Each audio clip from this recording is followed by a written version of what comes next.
Warning! The following episode of Orsini's Uncensored Mind contains explicit language and adult content. The thoughts and opinions stated on this show are reflective of AJ Orsini, the Steve Dave, and their guests exclusively. Seriously, guys, my dad and uncle say some pretty crazy stuff. If it offends you, go be butthurt somewhere else.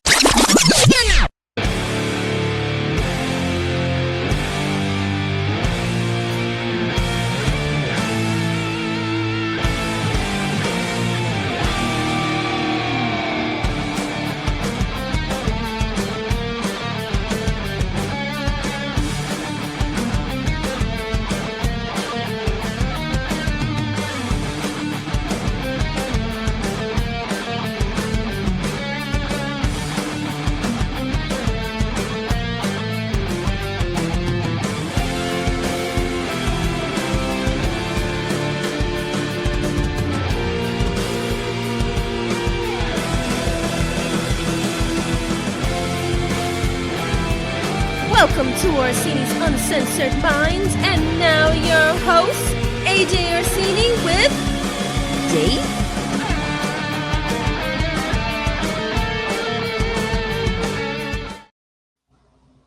Hey, everybody. I'm bringing the energy today. Episode 359 in the books. It's going down. It's here. I'm super excited about this episode because we've got some special things planned for today's show. I'm super excited. I can tell by your face. You're super excited as well.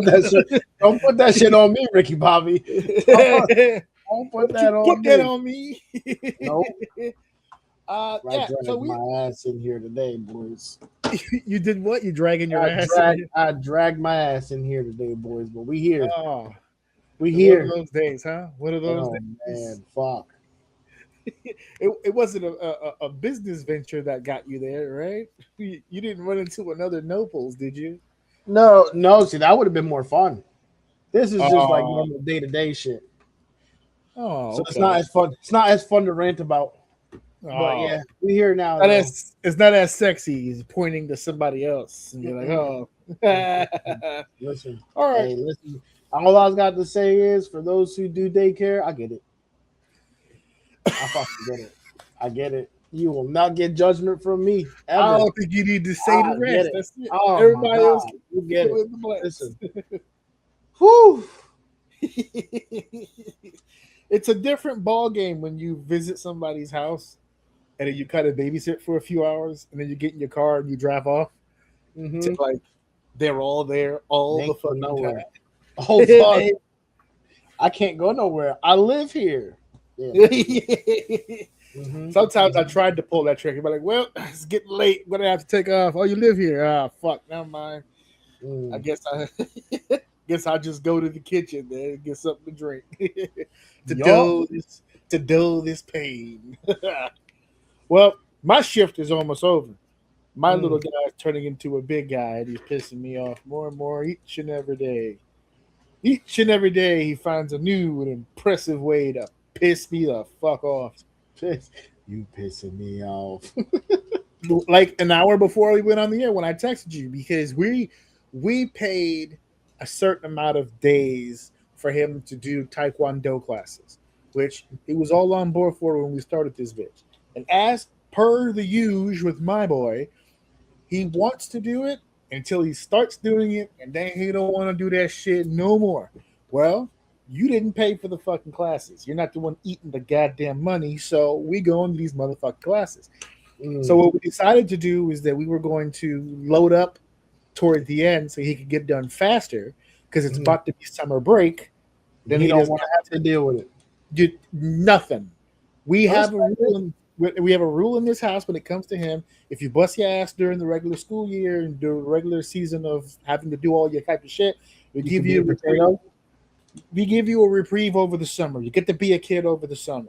So we told him, let's knock out this month. Let's do 2 back to back. Let's knock out these classes. Monday, Tuesday, yesterday and today. Next Monday, Tuesday, knock it all out. Then you free as a bird. all on board, and as per the use, right on schedule. As soon as it's time to fucking go, that's when it's please, I don't wanna. If you don't get the fuck up and get in this car, bro, we're not having this conversation. I don't recall asking what you wanted to do. Get your ass in this car and let's go. That's why I got tight, because what doesn't help is that my wife just came off of a really bad migraine yesterday. I took him yesterday, but I've got the pod today, so I couldn't go today. So she was like, "Oh, my head." I was like, "You know what? Forget it. I'll take him. I'll postpone the show for like a few minutes. We'll come back in time. Everything will be fine." So I text you. I get dressed. He gets dressed, and she goes, "I'll go." I'm like, "Oh, Hey, she took one for the team. no, but she dragged me through the mud before she took it." Oh yeah, no. They're not gonna do it kicking and screaming without kicking and screaming. So both of them left this house. Yo, Like- shit you up right now. So right now they should be coming in the house any minute now, but before, Jesus Christ, it was like pulling teeth with everybody involved. So, but that's just neither here nor there. That's shenanigans. I'm not going to let the negativity get to me, because today is all about the positive vibes. That's what I'm here for. I'm here for positive vibes. One topic in particular today may not be so positive, but I want to kind of do it down the middle, you know, a little positive, a little pro, a little con. We'll get into more about what that's going to be like. As a matter of fact, what are we specifically going to be talking about in the show for today? Hey, what's going to be on the show today? On the show today, there was some droppage. There was some YouTube footage. One person sent one thing to me. I let it rock. It led to another video and another video. And the next thing I know, I was cascading through a whole barrage, taking my first trip. I feel like it's my first trip. I don't feel like I see enough of these, but I think that's just because it's not within my realm. It's not in my algorithm, but I don't get a lot of video game trailers. And apparently there was some doozies dropped as of today, yesterday, 3 days ago, last couple of days. There's been some pretty impressive titles coming out of nowhere and dropping a few games. We're going to talk about some of those game trailers that came out, level of excitement. I have a question concerning video game trailers, and I kind of want to get an idea of what a future name trailer would drop that would just have the industry all on its ass. Just, I can't believe it. Aside from Half-Life 3, because I know enough about games to know that that's become an inside joke at this point. That's just not going to be a thing. But aside from that, we'll touch on all that. I also want to talk about something that is very near and dear to my heart, because you're looking at a guy who's about to be fucking finished with it for fucking ever. College. College is our second segment, because we want to have the actual conversation. Is it even fucking worth doing? Is there any point to it all at this point? Or the other side of it, how can you not do it if you've got the chance? It'll better your life. We'll discuss all those ups, downs, pros, cons, left, right, narrow. We'll see how it goes. Our third segment of the show is one of those special things that I was referring to earlier. I'll explain more when we get to the segment.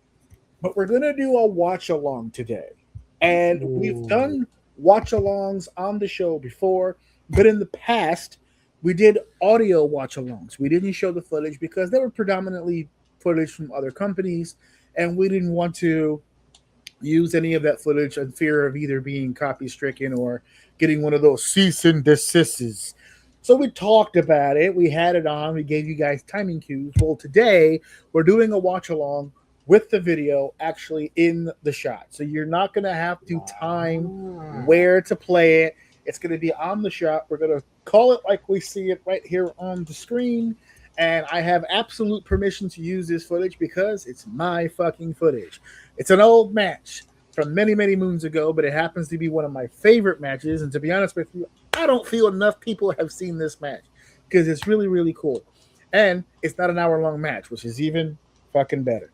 And, of course, in our main event, I talked about it a little bit about 2 weeks ago. We didn't get a chance to go over it last week because we were already so show-heavy that we didn't really get a chance to dive into it. So we're going to dive a little into it here today in our main event.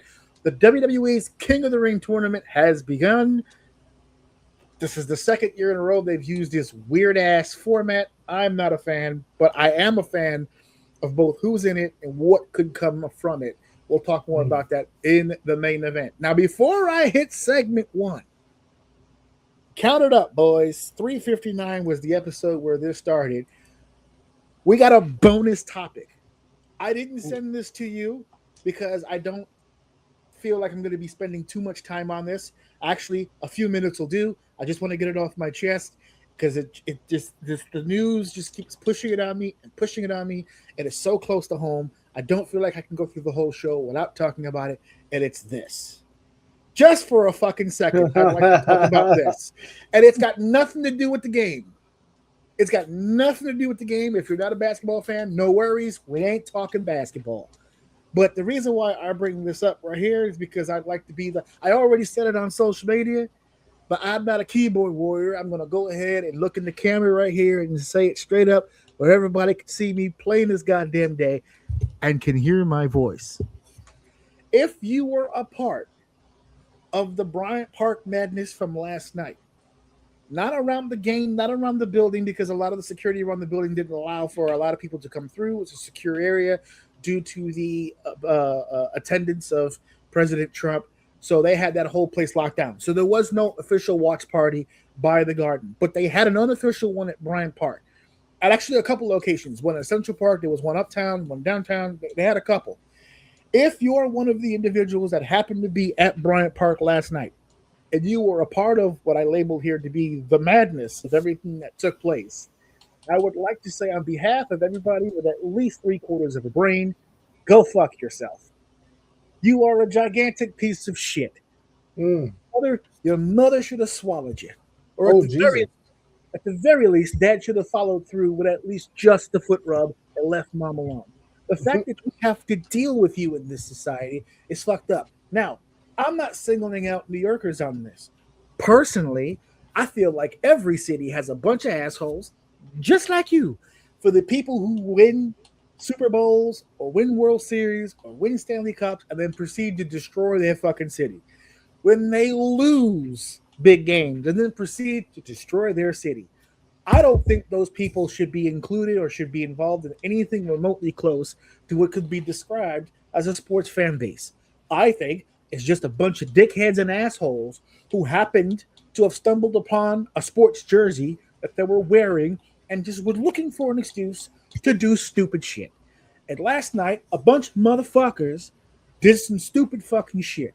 If you were one of the people who were pulling up bus signs, who were shattering business glasses, who were looking for people in Spurs jerseys to assault and beat the fuck out of and put into the hospital. We got a guy in the hospital right now because he got jumped because he was wearing a Spurs jersey. For the record, he did not attend the game. He attended the watch party with a friend. He's actually from Texas. The friends are from New York. They all knew each other from college. That guy's in the hospital right now. And the friends that were with him were also in the hospital, but not seriously injured because they were the ones trying to defend their friend, but the friend was the target. He got the worst of everything that was happening. If you were a part of anything that related to any of that happened last night, I hope to God that all of the bad shit that could happen to a human being all happens to you before 2 a.m. tomorrow. I hope it all happens in a rapid concession. Toothaches, stub toes, tax audit, hit by a bus, all at the same exact time. I hope it all happens. So that's why I put that there for madness, because it, to me, is 100% madness. It's goofy. I have been a Knicks fan since the late 80s, not by choice. It was handed down and bestowed upon me by my dad. He also gave me the Mets. So you take some and you lose some. But I've been following this team for forever. And granted, I just said at the beginning of this, every city has one of these. When Philadelphia won the Super Bowl, it tore the place apart. When the Denver Broncos won the Super Bowl, they took Denver. The good, wholesome folks over in Colorado turned that whole square-ass shade upside down. It's not real fan behavior. It's narcissistic, uneducated, bullshit behavior, and we don't want you a part of our fandom.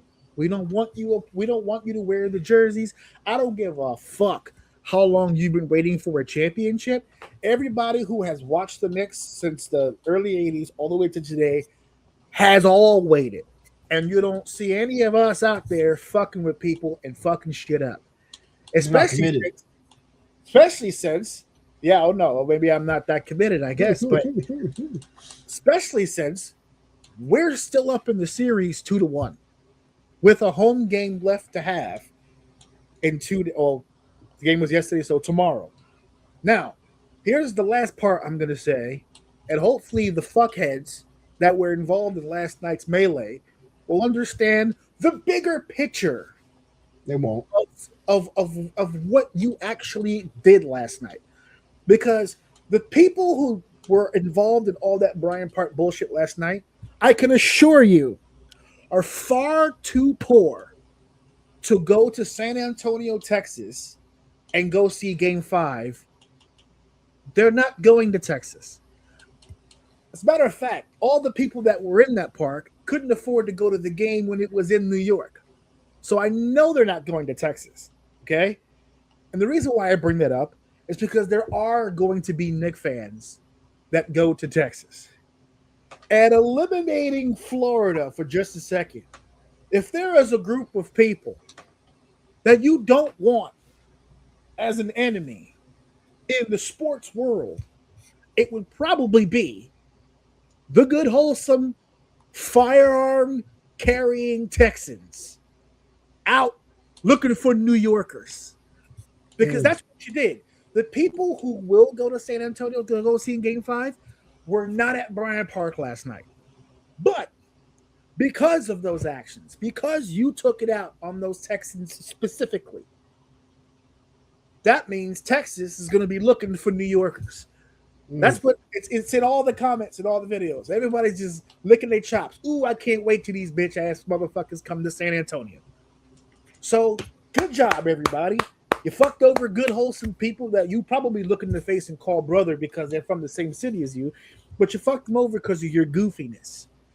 So that's it. I don't have anything else to say about these fuckheads. I wanted to put that out there. They can suck my dick, and then immediately after sucking my dick, they can go right behind me and kiss the ring in between my butt cheeks as well. Oh, I don't want nothing to do with anybody who claims to be a Knicks fan, but then partakes in that fucking bullshit. That was bullshit. And then it's gonna, and the funny thing is, it's only gonna get worse from here because there more and more people are looking for an excuse to do more stupid shit. And God forbid we either win or lose this championship. I don't think it really matters. The morons are going to be the morons regardless of what happens. To be honest, they don't really care about the game. It's an excuse to fuck shit up. That's all that it is. There's no other. I don't even know that happened, and I know that. Yes, I watched some of the game last night. It was on. I got tired, and I had to get up this morning. We've been doing a lot of shit at the house. But I was keeping track of the ticker and everything like that. I'm trying to keep up with what's going on with the game. And I can't find any video online about the game before running into 3 or 4 videos about all the bullshit that happened outside of the building. We have right now, we're under security watch, traffic jams all over New York City because next week, FIFA's going to be here for the World fucking Cup. They're going to turn up. So with all eyes from all around the world on the city of New York, this is the bullshit that you do to make the rest of us look like pieces of shit. Man, no. they don't give a fuck about all that. That's why I know they don't. That's why I'm on here right now saying I don't give a fuck about you neither. For every single person that was carried off in cuffs yesterday, bleeding from the fucking head, fucking good for you. I hope you're still in there trying to figure out what's going on while that day-old Band-Aid is hanging off your forehead. Sit there eating those plain-ass bologna sandwiches trying to wonder what's going on. What do they even tell the judge? Oh, I stabbed this guy with a broken bottle because Brunson didn't get the call against Wemby? That's your fucking defense in court? Fucking losers. Losers. Every single one of you. So I'm done with that. Soapbox over. And I'm clipping that motherfucker out first. And I'm going to save it. I'm going to schedule it for the exact time of the fucking game so everybody could fucking see it. You piece of shit. All of you. Fuck you. Anyway, segment 1. If it's time to start the show, let's begin with segment 1. And with segment 1, we're not doing that anymore. We're doing video game trailers. I know I said we were doing positivity, and goddamn it, we're gonna do some goddamn positivity. So, not a good start to the positive vibes, but that's okay. We're gonna rally right here. I have a question for you. Because I remember many moons ago, you were a big player of Kingdom Hearts. Now, Yeah. do you still actively play? No. Okay. No. Well, to be fair, I've wanted to for a long time. I don't know why you say that. I mean, I haven't really gotten that deep. I think I played the first one. And then I watched my buddy play the second one. That's about as far as I got. Right. So I have a question. But that's because of system, to be fair. So I kind of stopped exclusive playing to a system? I believe they were exclusive to PlayStation for a while. That'll do You can it. get it on. You can get it on Steam now, and the one that you showed, I popped for because it is going to be released on Steam as well. So I'm excited for that, which is something that's been happening a lot in a lot of these games that are being shown. A lot of Steam, a lot of these games coming, which is fucking awesome. Well, isn't that kind of like compounding on that whole segment that we did about all that cross-platform action that we were talking about before? I don't know, man, because I feel like what I said on there, I thought about that when I was. Well, first of all, before we get into that, you said you made a comment saying that this stuff has been coming out of nowhere. What made you like look? I'm assuming you're something like IGN or some shit. Okay, so when I had wrote it on the rundown when I said seemingly out of nowhere, I had wrote that as I was kind of copying and pasting the links in, kind of like trying to organize it a little bit.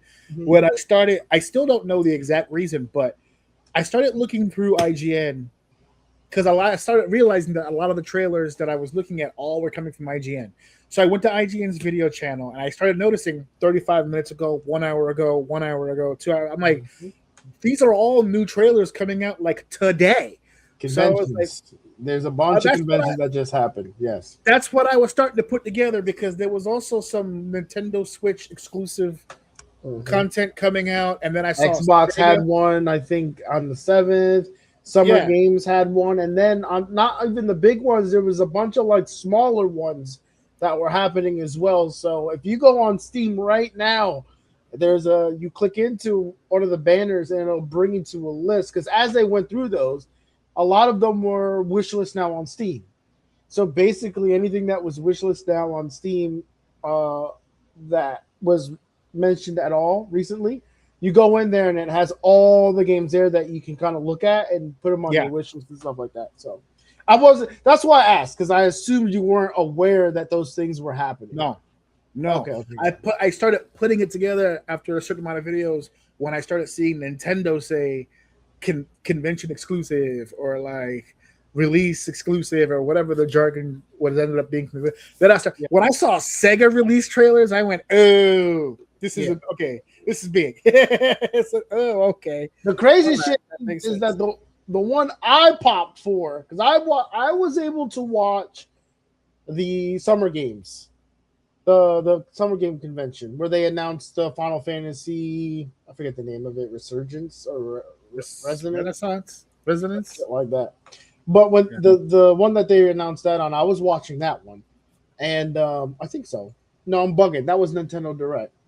No, I'm confused. Anyway, I watched the summer one, and when I was watching that, they made an announcement, and I about lost my fucking mind. They announced Star Wars Pod Racing is coming back, dude. Oh, yes. Remember for the N64? Yes. Oh, my God, dude. Now you're talking my language. I'm in there like swimwear, baby. Let's go. Was so pumped for that. I'm excited for that when that comes out. And my biggest one was the Guild Wars 3 announcement, too. I'm pretty excited for that, too. Okay. I've been wanting for a while to play Guild Wars, the original Guild Wars 1. They just redid it recently. It's called like Guild Wars Reforged or some shit, and they made it controller compatible, which is awesome because then now you can play it like on the Steam Deck. So I've been wanting to play it for a while, and when I saw the Guild Wars 3, I instantly had to go home, re-download the Guild Wars 2 for sure. Got to get back on there, and they got me for the Reforged, and I probably like 10 minutes in, and I'm fiending, dude. We need to get this shit done because I want to go fucking play that shit. So yeah, that's where a lot of these were coming from. I actually didn't see a couple of these that I'm pretty pumped for. The Crazy Taxi, didn't see that. That shit looks dope. That shit looks dope. And then what was there? Can I ask a question about that? Yeah, no, there was a oh dang it, it wasn't. Oh, just that. Why are you remembering the Muramasa? I never saw. Yeah. I didn't see that one either. That shit's fire. I put that on my wish list the moment that's on there. I'm ready for it. The other one from Sega, Virtual Fighter, Crossroads. Yeah. So I was like, so I didn't know if it wanted to be Asian or Spanish. I couldn't tell. Oh well, I had a question concerning like something like a Crazy Taxi, right? Because I'm watching the trailer for it, and somebody in the comments made a really hilarious point. It said not only is Crazy Taxi back, apparently Sum 41 is back too, because it was all the throwback music and the whole vibe. Does that hurt or help? They tried it. It looks like it tried to keep it exactly the way that it was in the Dreamcast. This is where being the target audience goes good. Because when I hit that, because you said Crazy Taxi, I saw the Crazy Taxi. I was like, oh, this is cool. I remember this like in the arcade. This shit was fun. So I hit the trailer and that song came on. And I'm like, oh, we young again, baby. We in our 20s. We in our 20s again. So I don't know. They're starting out here. They're starting to target me, man, and not starting. They have been, but they're starting to get me now because that shit worked. What are you doing? I just saw some stuff sticking out and it was bothering me. Anyway. They getting me, man. I'm telling you, there was a lot of really cool games. Unfortunately for me, in this convention, I don't know what your takeaway or a couple of the conventions I've seen.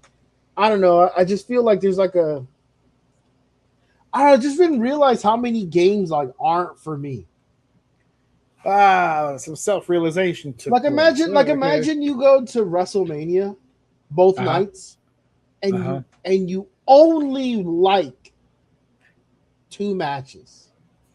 Well, I don't know about WrestleMania, but I've definitely been to wrestling shows where I only liked like about 2 matches. But I know what that's about. Yeah, I know what that's about. Yeah, I think that's a bad reference because it's like you're still hopeful, right? Like it could be good, but to optimistic. Me, you show me 6 trailers of like horror games, and there's nothing's gonna turn that around for me. I'm literally I don't like horror games. I just don't. So fair enough. And I don't know, just a realization. Like you see, it's like rapid fire games, and I'm like, dude, so many games are coming out. I don't want to play that one. I don't want to play that one. I don't want to play that one. I'm not interested in that one. That one's for children. Like, no, I'm not farming. So, yeah, I just found it interesting. I just found it. I'm horror farming. I just found it interesting that you don't really realize how many games are just not for you. So that's pretty. You feel like it's dwindling down as you get a little older? No. It's not like that because there's the games that I do like. I obsess over. You know what I mean? So it's not like the. I'm referring more to the selection. Like it seems to be thinning out a little bit. No, there's just so many genres. Like I'm sure people were going crazy for a lot of these announcements. I'm like, oh, I know nothing about that game. Where are you on there's a new Halo campaign devolved? I've never really been a Halo guy. Say there you go. I've never really been a Halo guy, but I do like Mighty Keith. I believe that's his name on YouTube. I watch him all the time. His skits are fucking hilarious, and he did one on this, and apparently they're changing a lot of the stuff or some stuff that kind of makes the original. So, I mean, I don't know what that means to Halo players. I played a little bit couch co-op here and there on the hardest difficulty. Never beat it because it was too hard.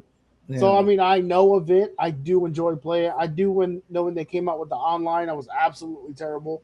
Halo's one of those shooters that like it's different. It's not like your normal shooter. You gotta kind of know the physics a little bit, and I just never could get used to it. Not that it's a bad game, but I don't know. I'm not as gassed about Halo as a lot of people are. So I wanted to ask the question, since you have the temperature of the room here, is with all of these trailers that come out, they're all obviously to market games that are going to be released very, very soon. And there seems to be a litany of them. I A only put a few. lot of these were 2027. Right. Very few So of these were end of six. So so there were a few, not few, but there were a lot of games that seem to be a little bit more all over the map. Like you said, there's some horror games, there's some new versions of fighting games, there's all these different types of games coming out. Some of them name brands, some of them not so much. But I wanted to ask the question: we call that. Is Hold on. Let's not skate past that. You just called that shit okay? name brand. This isn't cereal. They could be AAA or indie. Very similar Okay, to your wrestling. Indie hold on. should make sense to you. Okay, no, no, no. I understand that there's a tier, but what's AAA and what's indie? AAA like big budget. So Sony, like Call Sony, of Duty, Microsoft. Halo, I don't know. no game. Well, yes, but like yes. And then Because you have when you say smaller, indie, I think more smaller low developer team, level. Yeah, smaller developer. smaller Yeah, yeah. develop team, low budget.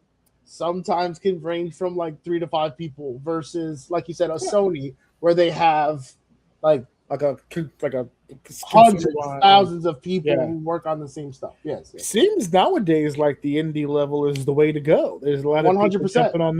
jumping on that bandwagon right We now. we in the past year maybe change. I'd say definitely year, maybe 2 years. I'd have to look. Indies have been absolutely dominating. Like there's hasn't been a better time since today to be an indie developer.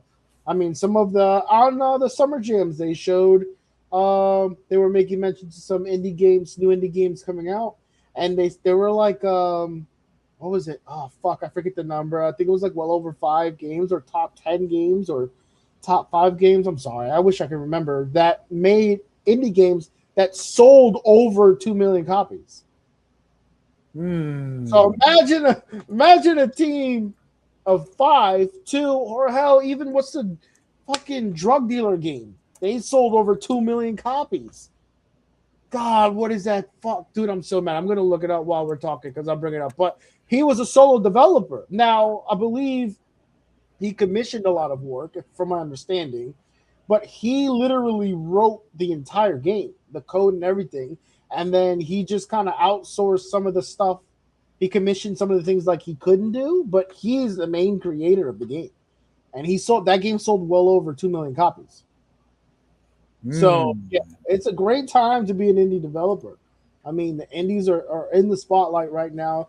They're beating out AAA games. AAA games is just a cesspool of robbing you of your money. They want to take your time. Their whole goal is for you to come back every single day, play their game, and buy their microtransactions. And And buy although the although there's still a niche for it and people still do it, a lot less people, and they're having a lot more fun with indie games. They're more creative, and me personally, I'm starting to fall in love with games that I can beat.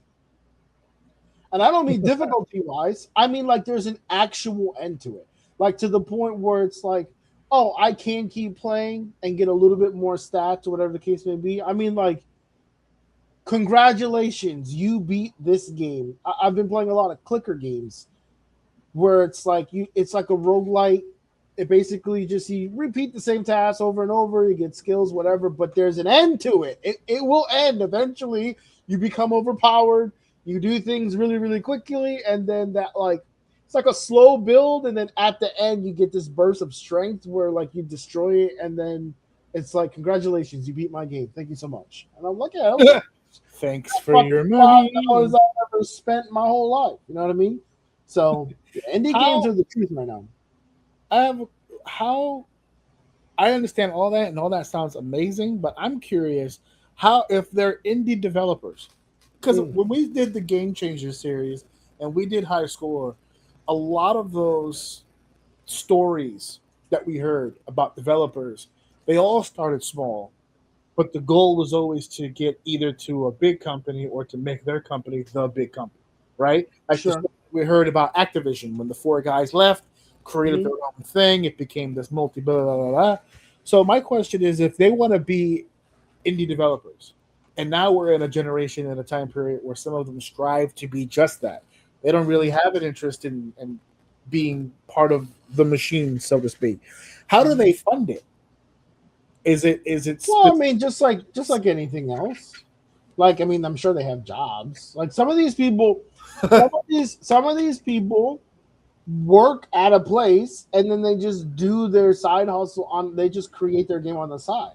So they're funding their life, maybe funding, saving up for anything that they need to commission for if they want to, or they take. I don't know. I would imagine it's just like anything else. Like if, like for instance, like I would ask you that question, like how are you doing what you're doing? You know what I mean? Like you're doing your thing. You're saving your money. You're putting stuff to the side. You're working things out slowly, and then before you know it, you got a product. You know what I mean? Like but there's levels to that. When I set aside money to buy a $25 thingamabob, that's different than funding like a video game like that. Yeah, that but also you got to expensive. understand that most of these people are working most of them are working in the gaming industry. They don't make $20K a year. Oh, Silicon Valley folks, and they're fucking gaming nerds. 9 times out of 10, they're pretty cheap people. Like we're not talking a career where people are just walking around in fucking suits and expensive suits and shoes. I mean, most of these motherfuckers are wearing the same Metallica t-shirt they wore back when they were 18. Like, you know, these guys aren't really, they're just focused on creating games, which requires you sitting there coding and all kinds of crazy shit for years on end. You know, I don't see it so far fetched to save up the money. Surely it's not the dude from South Park that just like, oh, let's do it. I mean, you say that, but all jokes aside, the guy that you're referencing is an actual Blizzard employee. I remember, yeah. All right, so even in that sense, that guy has money to do that shit. So that's what I'm saying. They just say 40 years old, your hot pockets are already not round, mom. That's it. And to be honest with you, there's a lot less overhead with that type of stuff too. So well, that's all. It's just, I think it's like more time than it is overhead. To be honest with you, I had to also assume that the digital age helps indies because back in the day when you were an indie, there was another expense, which was distribution. You needed to get your game out there for kids to play. Now with Steam, as soon as you can build your game, you upload your game into the server, and the server does its. If I had a game that worked right now, I could put it up on Steam. No problem. Ooh. That's it. That's just how it works. Now, I don't recommend everyone just be throwing games up there all willy-nilly. If you're doing it for free, then that's fine. But that's another thing. You can put games up there for free. And then you can advertise it on your YouTube. Now, you're talking, you know, what are the odds people see it and then go download it and go play it? Sure, maybe, but it's there. And the chances of someone seeing it and then dropping a comment, that's feedback, like we're talking hurdles that no normal person could jump back in the day. Now, as long to your point that you said about the funding, and I said it's probably more time than it is finances. If you put the time in, I mean, I'm not saying you're going to sell 2 million copies, but you could potentially try to sell a video game. There's nothing stopping you but you. I feel like this conversation is kind of going into our next conversation because I feel like I have the same energy for that than what I'm saying right now. It's really just time and energy. If that's your energy going towards the next topic, then we're going to be on the same page because that's that's another thing too. But before we leave this one, is there a title? Is there a game, indie or not?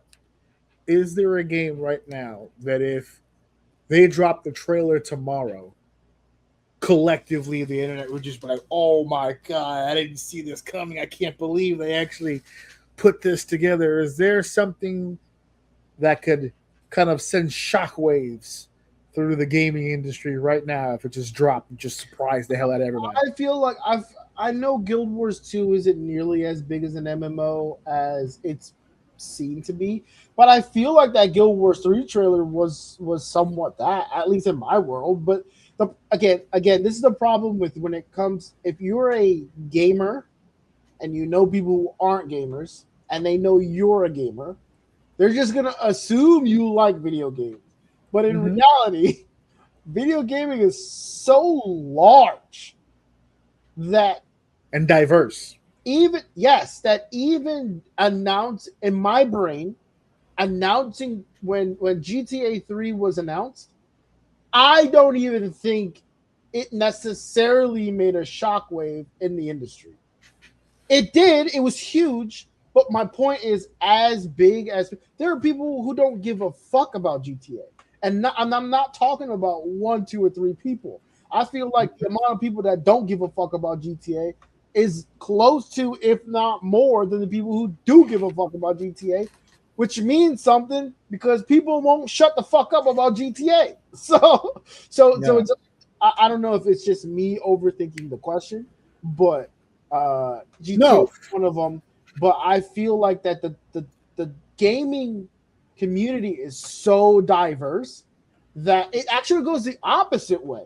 I think titles that you wouldn't, and I kind of noticed that watching the convention, titles that you wouldn't, dude, there was a game announced, I can't even remember what the fuck the name was. It had like a cowboy on, Snoop Dogg came on stage, the crowd lost their fucking minds. I'm like, what is this? Apparently this guy's been working on this shit for years. He's a legend. I still can't, anyone watching this who knows what the fuck I'm talking about, Snoop Dogg was on stage, so that's a given to kind of find out which one it was.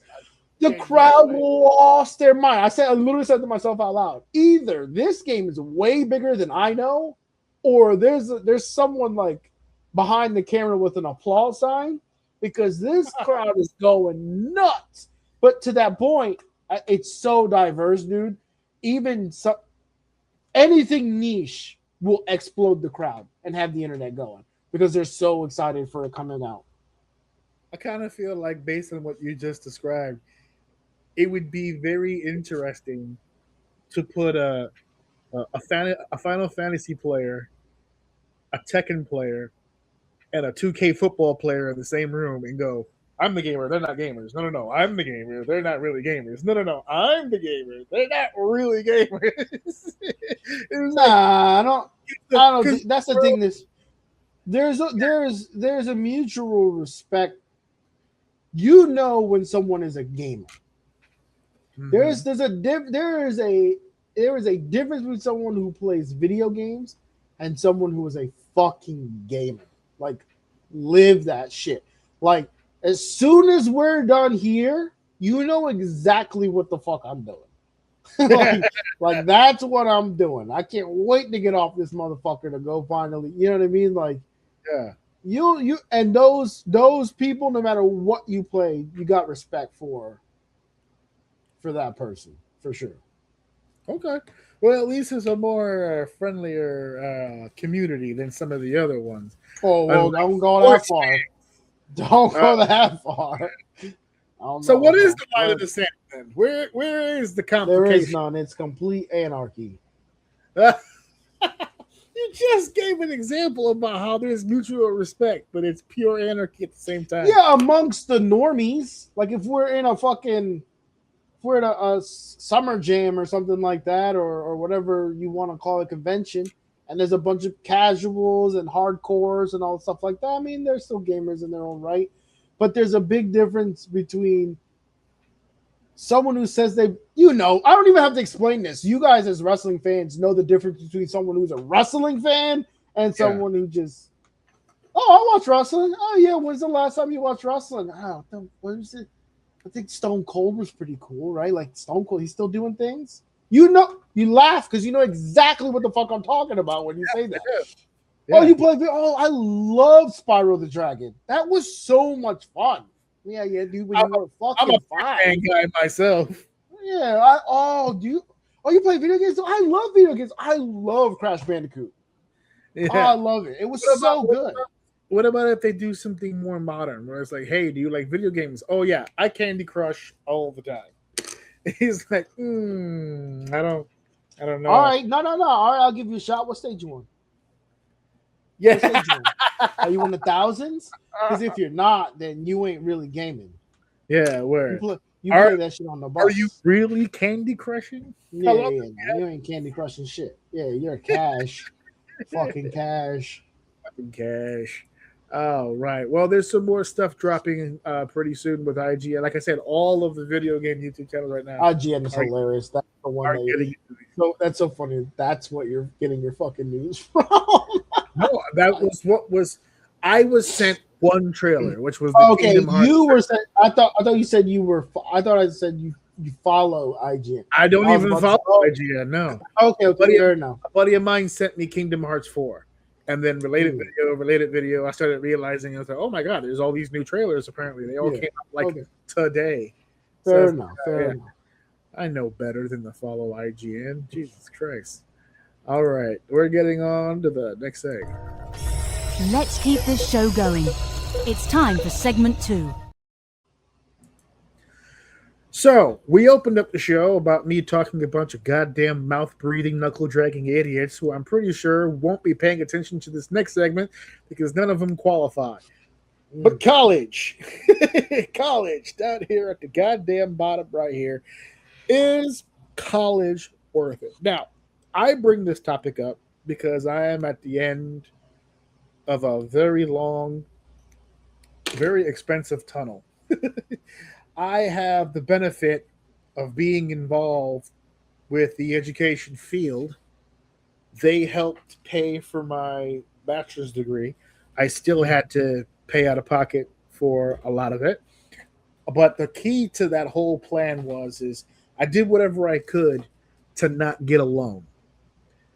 And that ended up being very, very beneficial because then when I went to the master's program, which is where I'm finishing up now, there's no financial assistance for me when it comes to the masters.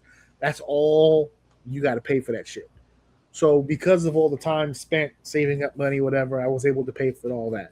But I'm at the end here. And one of the questions that we always get when you're getting ready to be done with college and all this other stuff is, well, what are you going to do after? Well, my question has been answered from the very beginning because I'm already doing the fucking job. The bachelor's degree got me the job. The master's degree is required for me to keep it. It's the only reason I did both. If you ask me and go, hey, do you want to go to college? Hell no. But that job. I'm glad you came in here and was honest. Yeah. Right? If you would have stood on your fucking horse and said yes without that nuance shit, I was gonna lose my fucking mind. No, absolutely not.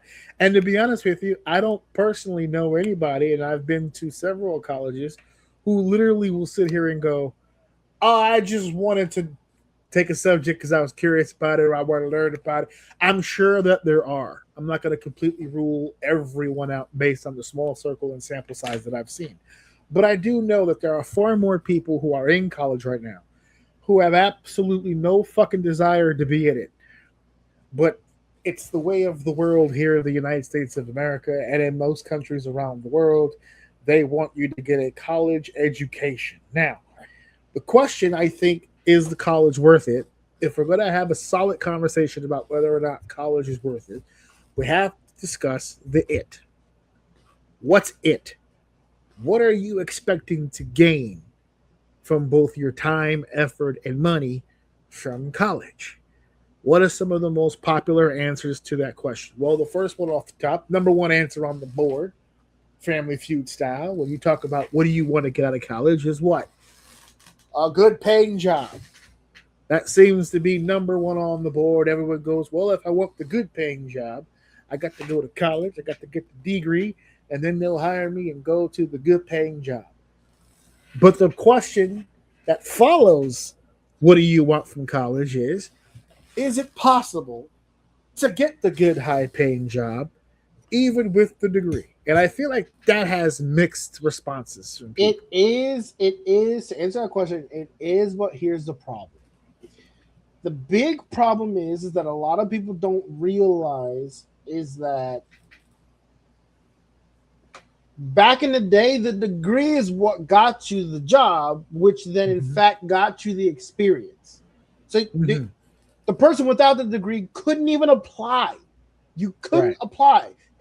Nowadays on job postings, 15 years experience to work at ShopRite. Like a lot of this stuff is like bullshit. They want you to have a bachelor's degree in business to stock shelves. A lot of it is nuanced bullshit to scare idiots to apply. That's all it is. It's a scare tactic not to apply. But back in the day, you couldn't get an interview because people were actually reading it. If you didn't have the degree, it was an actual requirement. You could spend time in college and basically leapfrog people who are working at a place to get the promotion because you had the degree that qualified you for the job. The problem today is, and I kind of distinctively remember when this was happening, because I remember when my buddy was working at Lowe's, and Lowe's used to require a degree to become an ASM. In order to become an ASM, you had to have like your bachelor's in something. I think like business or some shit, some type of business. You had to have to apply to become an ASM. He was going to college. And I remember to this day, when they made the announcement that was no longer a requirement, he quit college. The second they announced that you to be promoted to that next level, you didn't have to have, they no longer required a bachelor's degree. He dropped all his classes immediately. He dropped all his classes immediately, and all that studying time he was doing, he just went and worked overtime. That same kid today is now making, well, I'm not gonna put his money out there, but he's making great money. Good, really good money as a store manager now at one of the stores. So he's not even an ASM anymore. He moved he surpassed it. If anything, he's been basically he's in a position where like if he really wanted to, he could push the envelope and get into that district level. But he's got 2 kids, so he's got 3 kids now, actually. He's got 3 kids. So he's trying. He wants. Looks like he was doing something else with his free time when he wasn't going to school. And his wife's pretty well off too, so they're doing great. He doesn't need to push the issue. So I that's know why she's happy. I know she's happy. She keeps letting them come at her. Well, I mean, listen, she's excited. You don't have to worry about money. Yeah, you ain't too worried about that. But anyway, I said to say the problem with degrees now is that if you're going to college and you're working on your degree, it's even harder for you as a outside of certain professions, like becoming a doctor. That shit ain't never going nowhere. You want to be a fucking doctor, you got to go to college. But for other stuff, if you are not actively trying to work in the field that you're going to school for, you're actually kind of putting yourself at a disadvantage. Because if you don't have the people skills or any type of people skills more than anything, because if you're coming green out of college into the real world and you don't know how to deal with people, especially learning how to deal with newer generations, if you're a little bit older, whatever the case may be, if you're coming out of college with no experience, that degree you're not going to beat out the 5, 6, 7 year girl who's been in that company, working the people, developing, learning the company, getting better at work. When that position opens and anyone can apply, you're going against someone who already knows how to do the job and has experience and doesn't require the bachelor's if they know what they're doing. That's, I think, the problem. Sometimes you're better off just working the 8 years, 4, 5, 6, 7, 8 years, getting that experience and turning that into money rather than the degree kind of leapfrogging that for you into those positions that are being taken from people who are already working there. Imagine that. It's almost like doing the job makes you more qualified than someone who was taught to do the job without actually doing the job. I don't know how many people that I've run into in my profession who got the bachelor's, because like I said, you don't get to have the job without a bachelor's. And it has to be a bachelor's in that field. It's not like one of the That field. by the way, there's some jobs that will tell you we require a bachelor's degree, but it could be in anything as long as it's an accredited bachelor's degree. What the fuck is the point of that? It could be anything. Whenever you hear that shit, that's a red fucking flag. But in my profession, it needs to specifically be in that field. So here's the funny thing about that. Some of the dumbest people I've ever met in my entire life have master's degrees. Because for the most part, the highest percentage of people that are in my workforce have a master's. That's why I'm going for my master's, because you need the master's to stay in that field. And I have never met a dumber group of people in my entire life than the people that I work with right now. When I used to work at the UPS store, when I used to work security, when I used to work at banks, I'm 43, I've been around. I met some really intelligent fucking people. And of course, you got your dingbats. I have never, this is the one job I have had where the education requirement is so goddamn high. And it's not just bachelor's degree and master's degree, but there's other little miscellaneous certificates and professional developments and all these things that you have to do to maintain your employment. And they're still so fucking dumb. Like down to don't hit reply all. I'm going to do it again. But reply all. It's like, God damn it. I don't need to know that you're calling out on Friday for a gyno appointment. You can go ahead and remove me from that email chain. It's okay. It's all right. One person will say, hey, if anybody needs to take a day off, just send me an email, let me know. And then you reply, hey, this Thursday I'm getting my chocha checked. I don't need to be a part of that goddamn conversation. You and your cooch can go see the doctor on Friday. Leave me the fuck out of it. All right? This is a small example of what I'm talking about. We're all going to college, which leads to the next question that I have. Is college worth it? The institution themselves, right? The actual facilities, the actual schools in question about what we're talking about here, right? There's Harvard, and then there's community, city, university, budget school from down the road that has an enrollment of like 1,000 people, but they're all supposed to be accredited. They're all supposed to be wonderful institutions. They're all supposed to be preparing you for greater employment opportunities. And some schools are better than others. There's no doubt about that. Like all things, there's tiers to it. But for the most part, there are schools that have teachers that really give a shit. But for the most part, there's a lot of schools out there with teachers who really don't give a fuck what it is that they're doing in the class. And they don't give a fuck what you do with the fucking class. I have master's classes that I'm taking right now, which means everyone who is in my class already has the bachelor's degree. You cannot get into the graduate program that I'm in without not only completing the bachelor's program, you have to already be employed. It was part of my application process that I needed signed affidavits from my employers stating that I was in this field. So it's people who have a 4-year degree who are in the workplace with your kids, and they're fucking stupid. We have this thing for everybody out there who goes to school, they'll understand this. There's different terms for different schools, but we call them discussion boards, where it's one spot where you write up a document or you type up what it is that you need to type up to answer whatever question he's got, and you post it in the discussion board, and everyone's post lines up so everyone can read each other's posts. And some professors, you'd be like, type up your answer, post it, but then I want you to reply to like 2 other people to kind of get a general conversation started within the discussion board so we can all learn from each other and blah, blah, blah, blah, blah, right?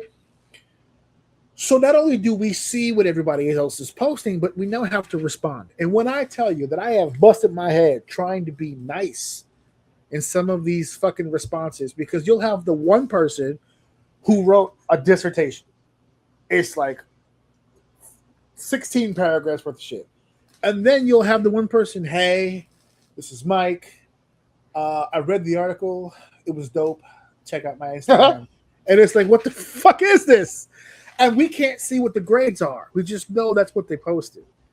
But it's like this individual is in charge of people because that's what our job is. He's in charge of people, and he's a fucking dimwit. He's a fucking idiot. He's a fucking maroon. So I have to question if we're going to start asking, is college worth it?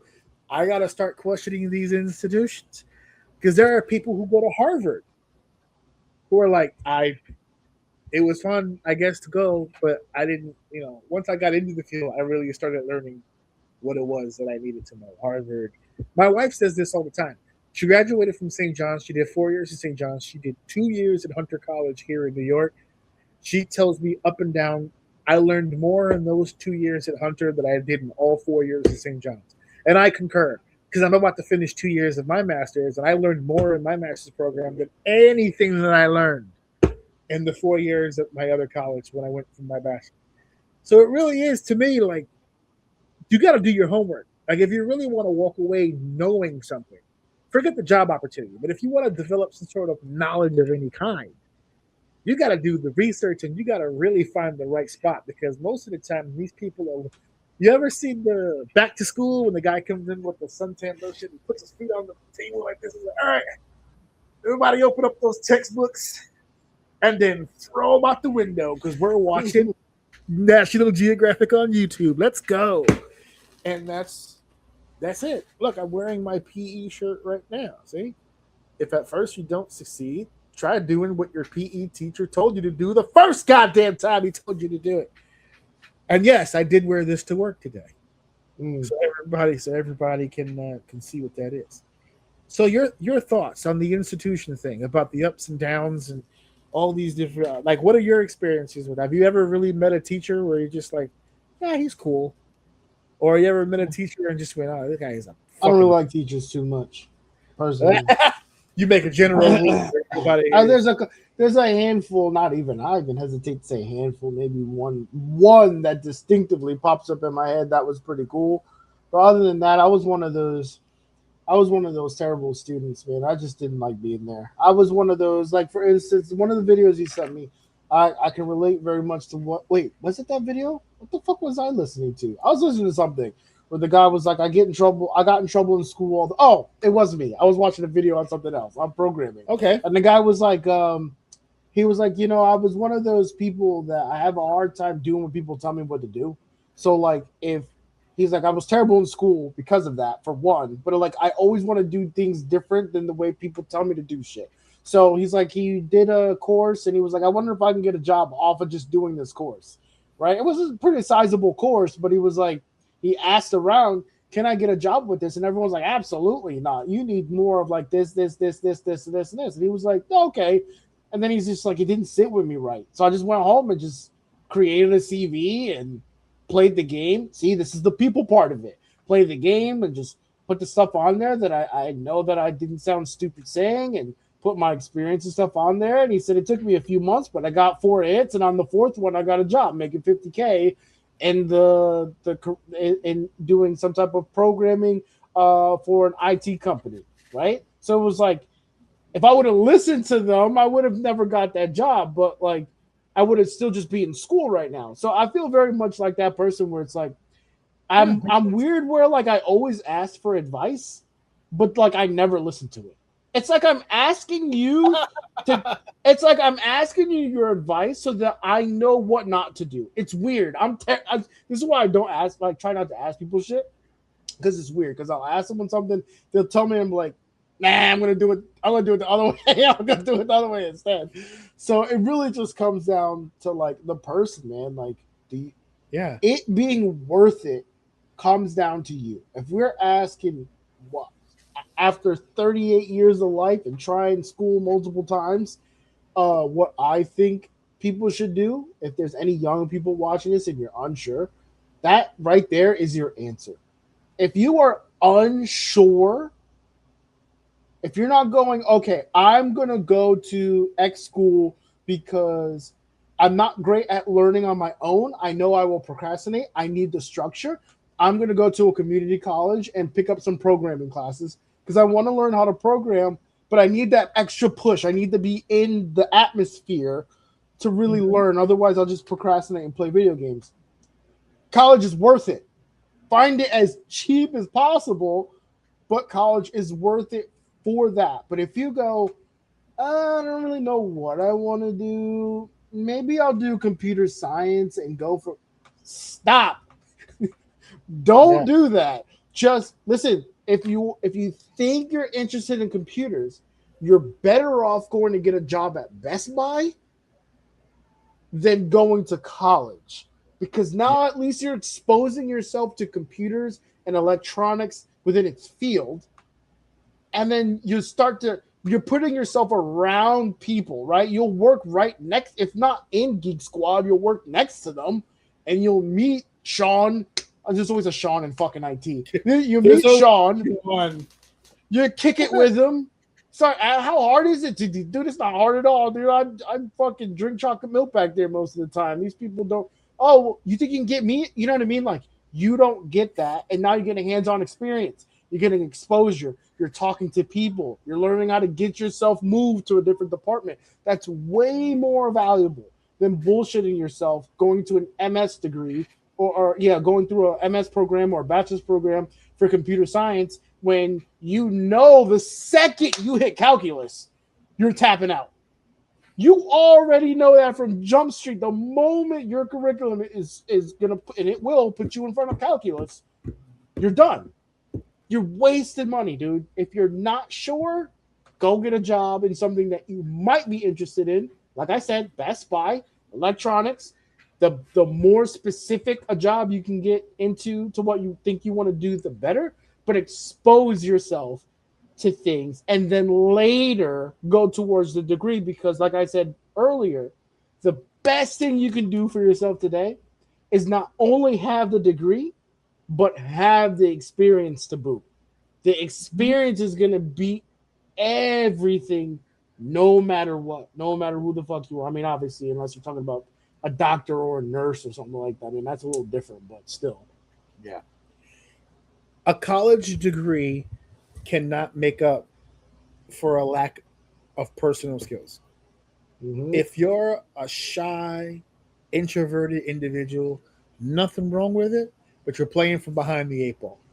Because a lot of people that are in high-level positions and businesses are not shy, introverted people. Nope. And they look at you with your timidness and they go, ugh. No, I don't want to. And they don't do, and people, they don't do that visibly. No, they don't do that visibly. They will shake your hand. You don't know they're cringing at you because they are experienced. I am an excellent, dare I say, borderline Hall of Fame job interview person. I don't know how many times I have won that job over in the interview. You look at the resume, you look at the application at the time, like when I went into banking, I know for a fact I got my first bank job because of the interview. Because I had that motherfucker, I was killing in that room, boy. He was keeled over. We have got to have this guy on staff. I tell you what, I know you've been alive longer and doing the interviews longer, but I wouldn't even mind going record for record right now with my wife, dude. She is literally, since I've been with her and before we got together, undefeated. I'm not even exaggerating. There isn't one interview that she has had where she spoke to a human being and didn't get the job. It's never happened. One time, gifted. One time she didn't. So she was about to have finally her first loss, and they doubled back and called her back. She got the job. They said something feels wrong about this. They called her, was like, look, they're like, oh look, I know we said no, but like I wanted to say yes, but there was someone within we had to promote, but that person didn't want it. She's like, I called you immediately. I said, see, still undefeated. You're still fucking undefeated. She hasn't lost an interview. She has turned down jobs. She has called them and go, I cannot take this job. And they go, please put me on LinkedIn. Please. And the moment you leave that job, call me. I swear to God. A boss called when she was doing the job search recently. They called. She had two people on the ropes. She took the one that she has now, which she loves. And just the other day, the one that was going to hire that she told no, literally sent her a message. Go, how's that job going? Good. Okay. Just Cool. checking the temperature, trying to And see mind what's you, going on. my wife has a bachelor's in finances that she doesn't use at all. That has nothing really to do with what she's doing today.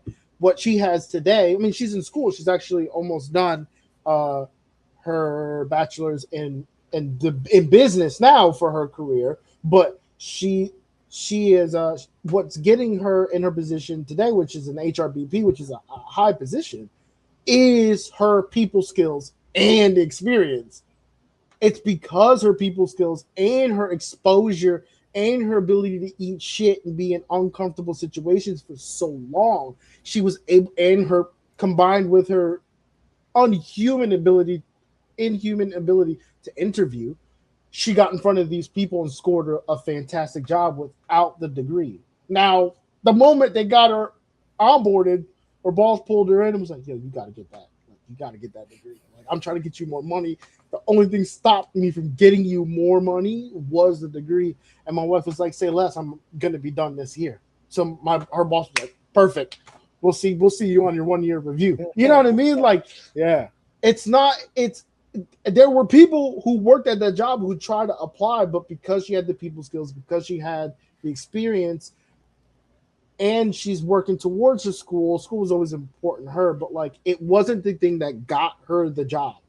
And now she's there, and now she's always going to build on it. So, long story short, college, in my perspective, and you can give yours, I think college is worth it. I probably wouldn't have said that 5 years ago. Right. College is 100% worth it. You got to treat it like a business. And you got to be smart. Don't take the risk if you don't see the road ahead of you. If you don't know what you're going for, wait, build money. If anything, if you don't know, make money to negate some of the loans. If you are saying eventually I want to go to school, just think about it. I think too many people wing it, and it's just you're in debt. And you're still at the grocery store. It's twofold. It's the people that go because they feel like they're supposed to, and then it's the unfortunate situation where the kid comes out of college and the parents are trying to force this square into a circle hole, and it just leads to debt and no real purpose.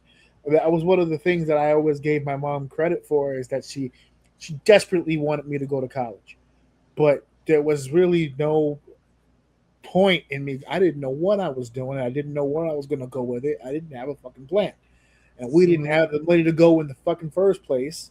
So that's why I ended up going to that computer school, because at the very least, get a trade, get into the industry.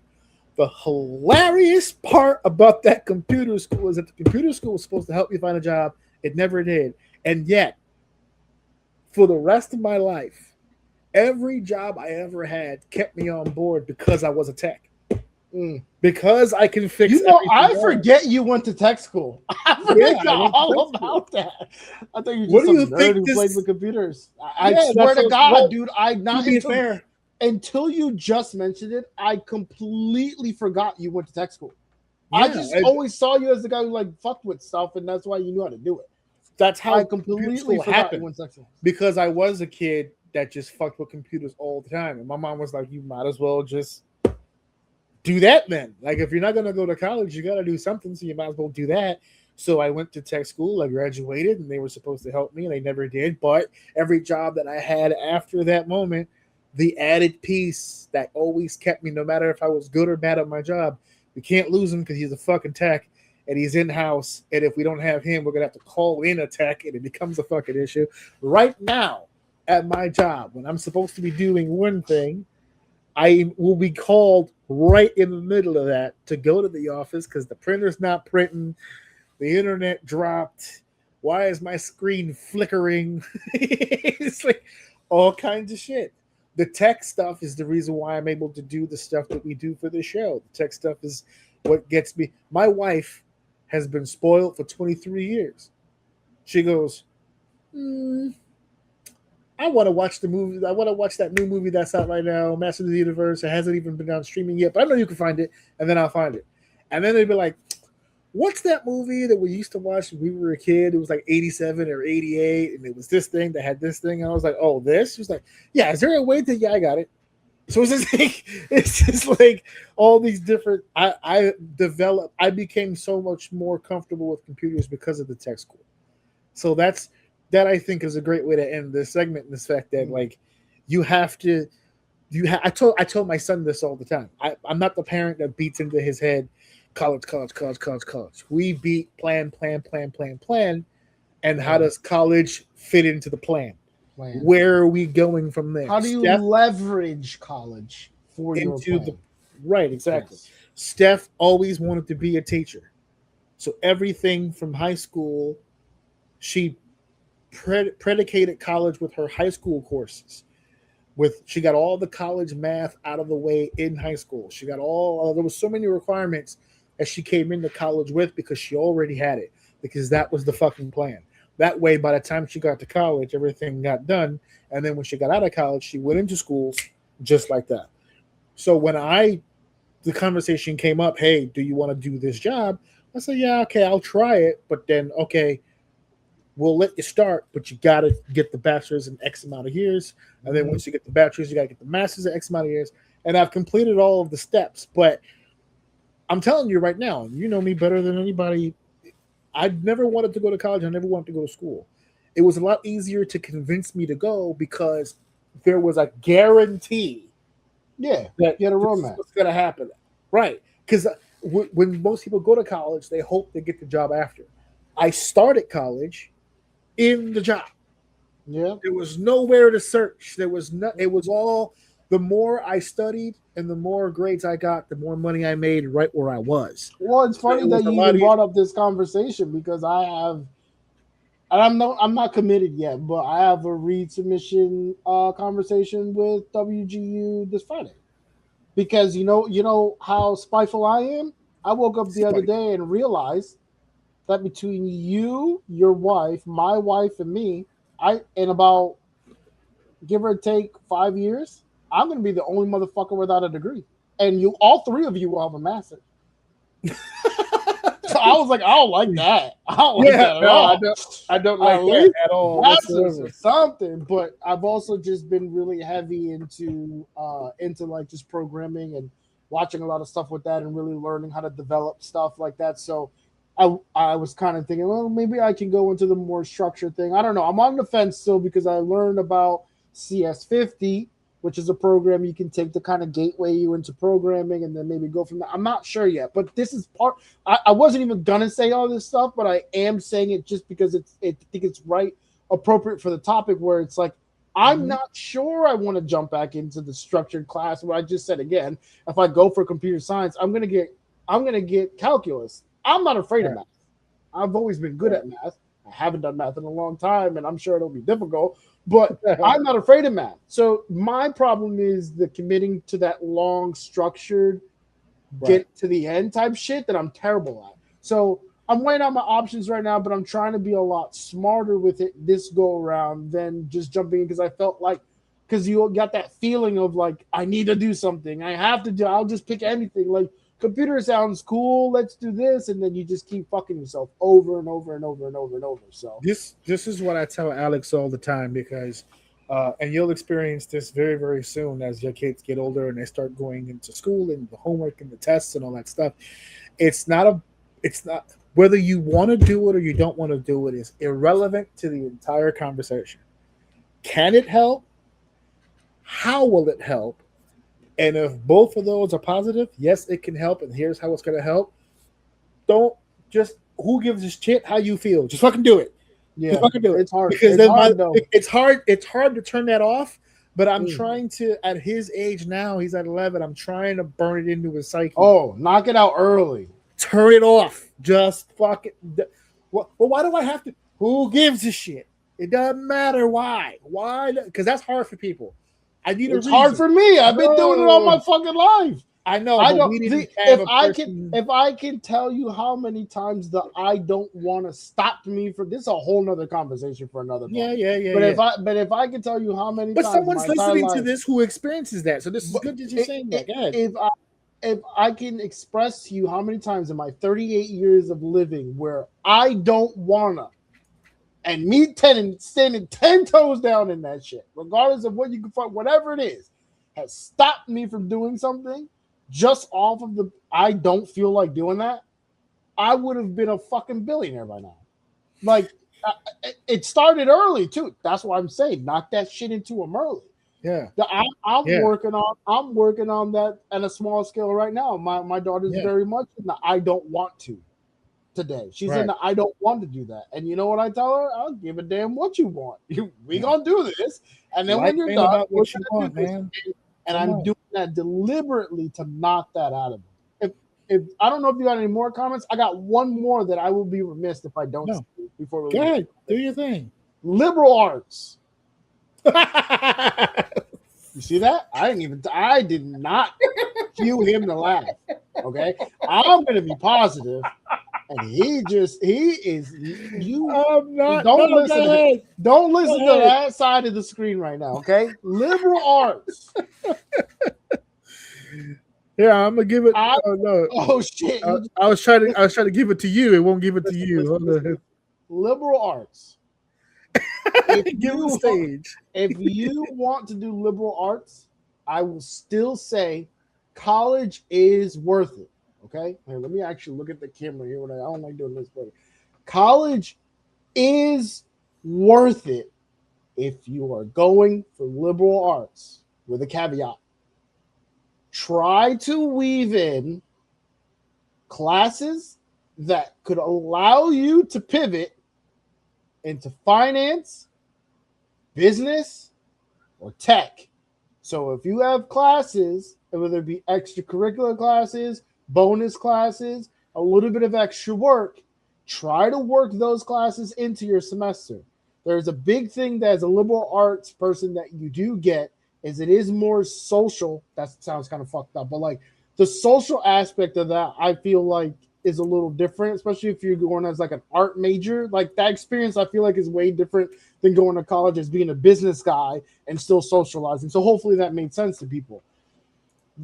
If you are successful in your art, business will still, obviously, if you're going to make money off of your art or whatever it is you're trying to do, business is going to work alongside of it. Tech is going to go alongside of it.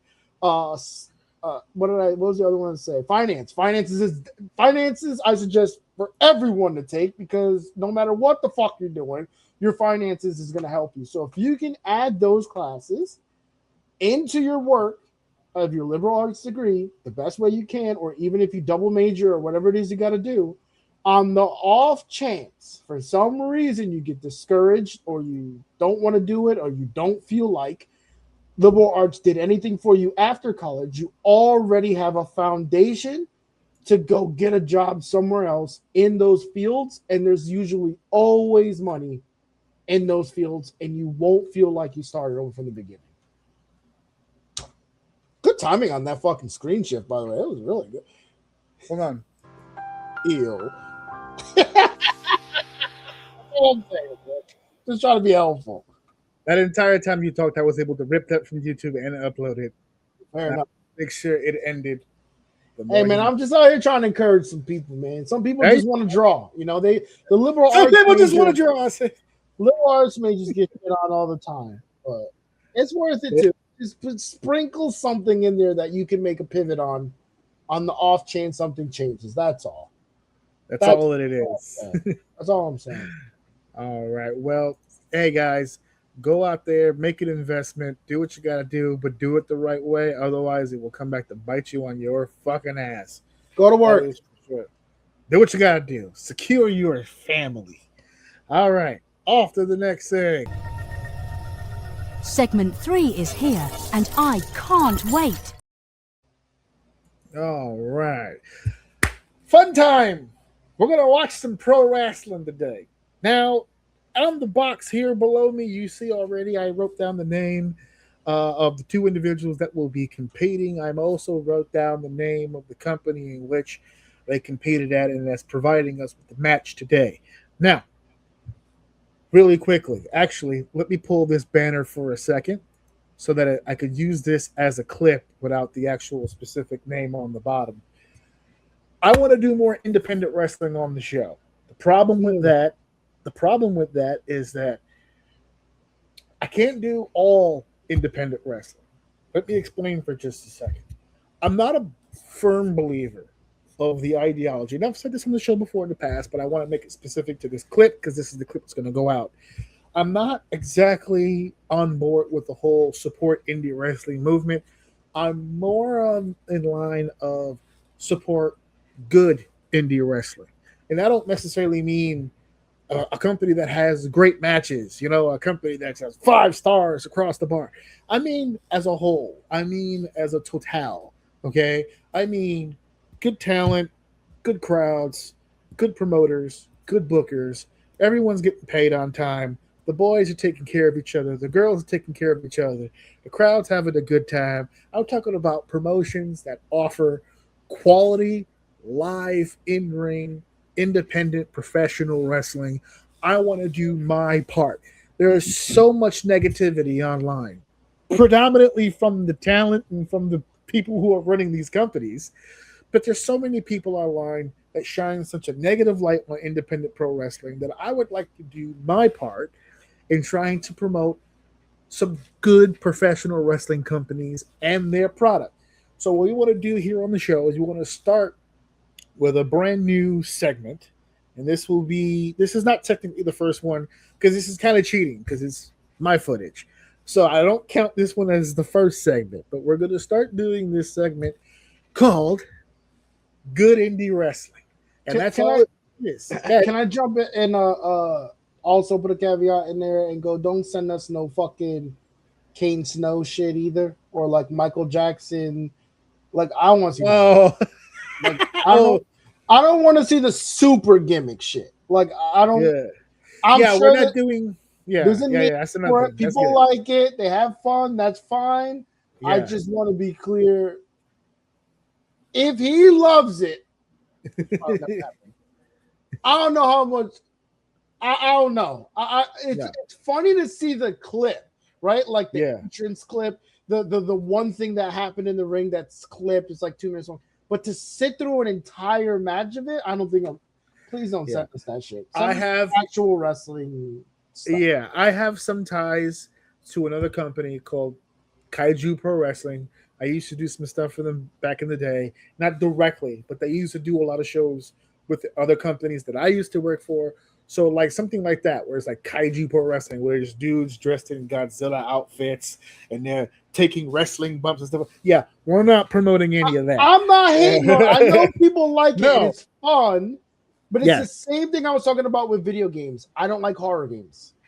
Well, I will watch I would watch the trailer of one and go, wow, that's cool, but I'm not gonna play the game. So for me, I'm not in that genre. It's not. I'm glad that you stepped in because there are some caveats to that. Yes, the overly gimmick stuff probably not going to fly. I like to call them. We're opening up the doors for the possibility of other companies to send their stuff in for absolute free promotion.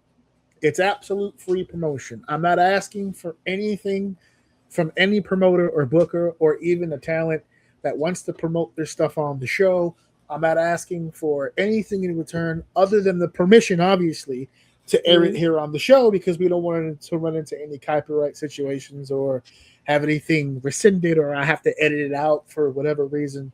So with the exception of the permission to actually play the footage on the show, also the other caveat is that we reserve the right to either yay or nay, whether or not. There it is. I've had a feeling you were going down that route, and I'm glad you did. So what I mean by that is exactly what we just said. You started the ball rolling with the overly gimmick stuff.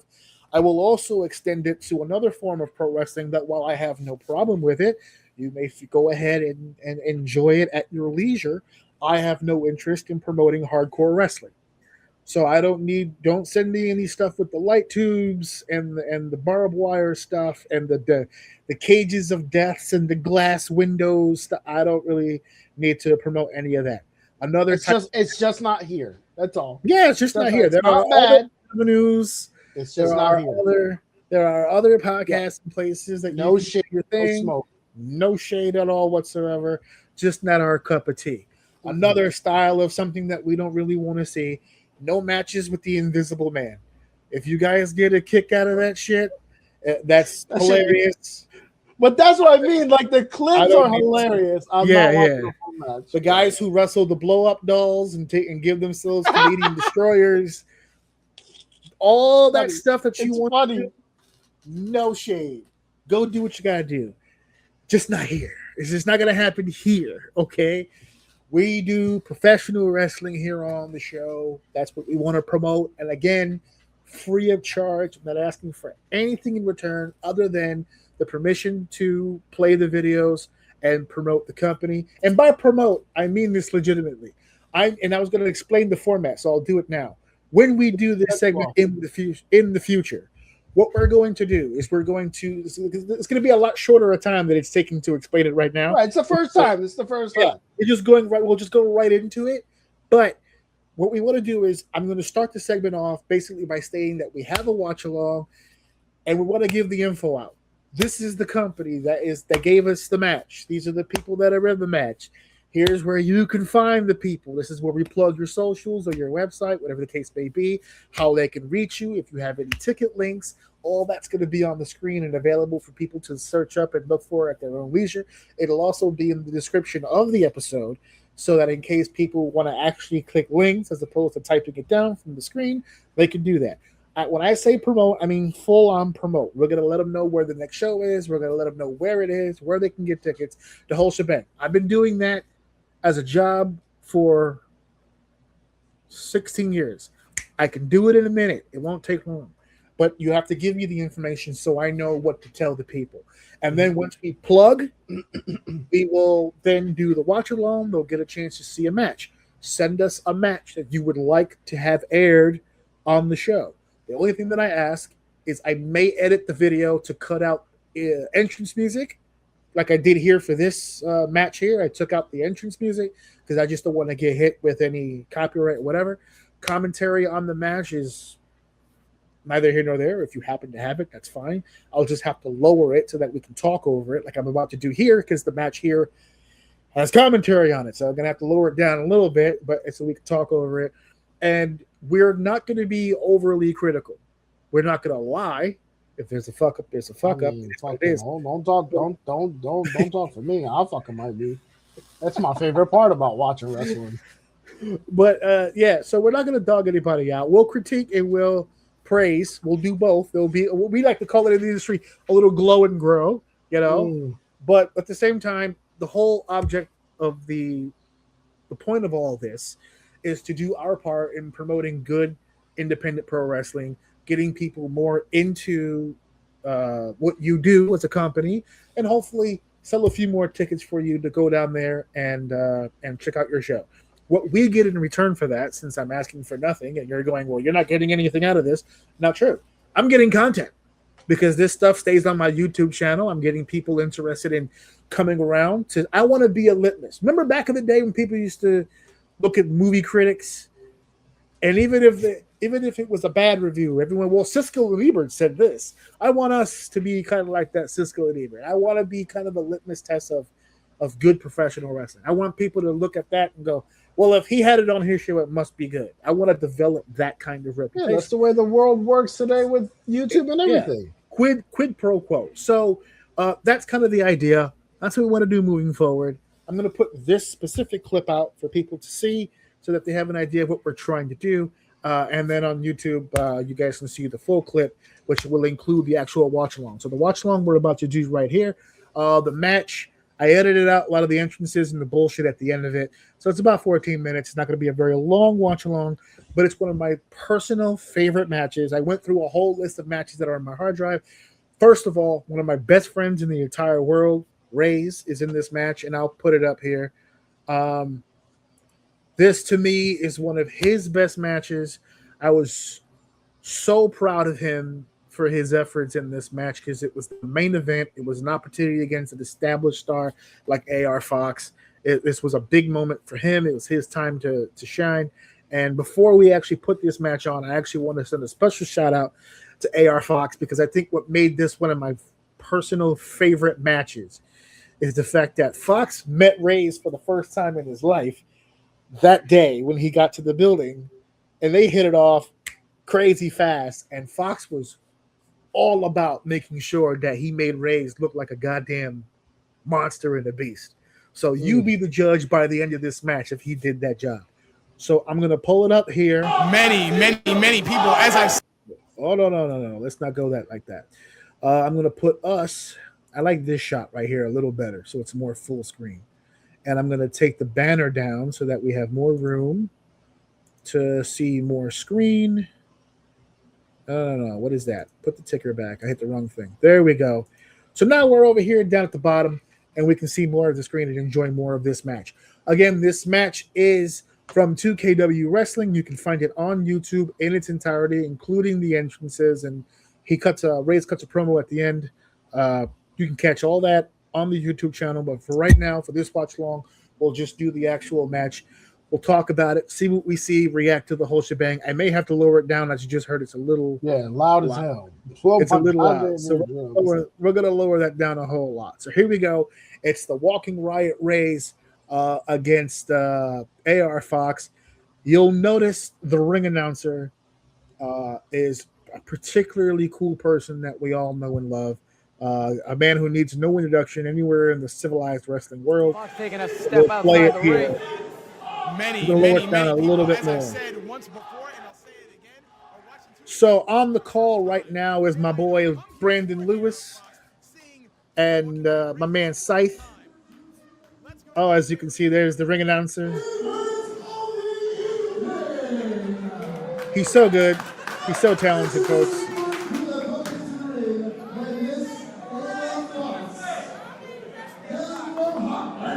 Putting myself over here.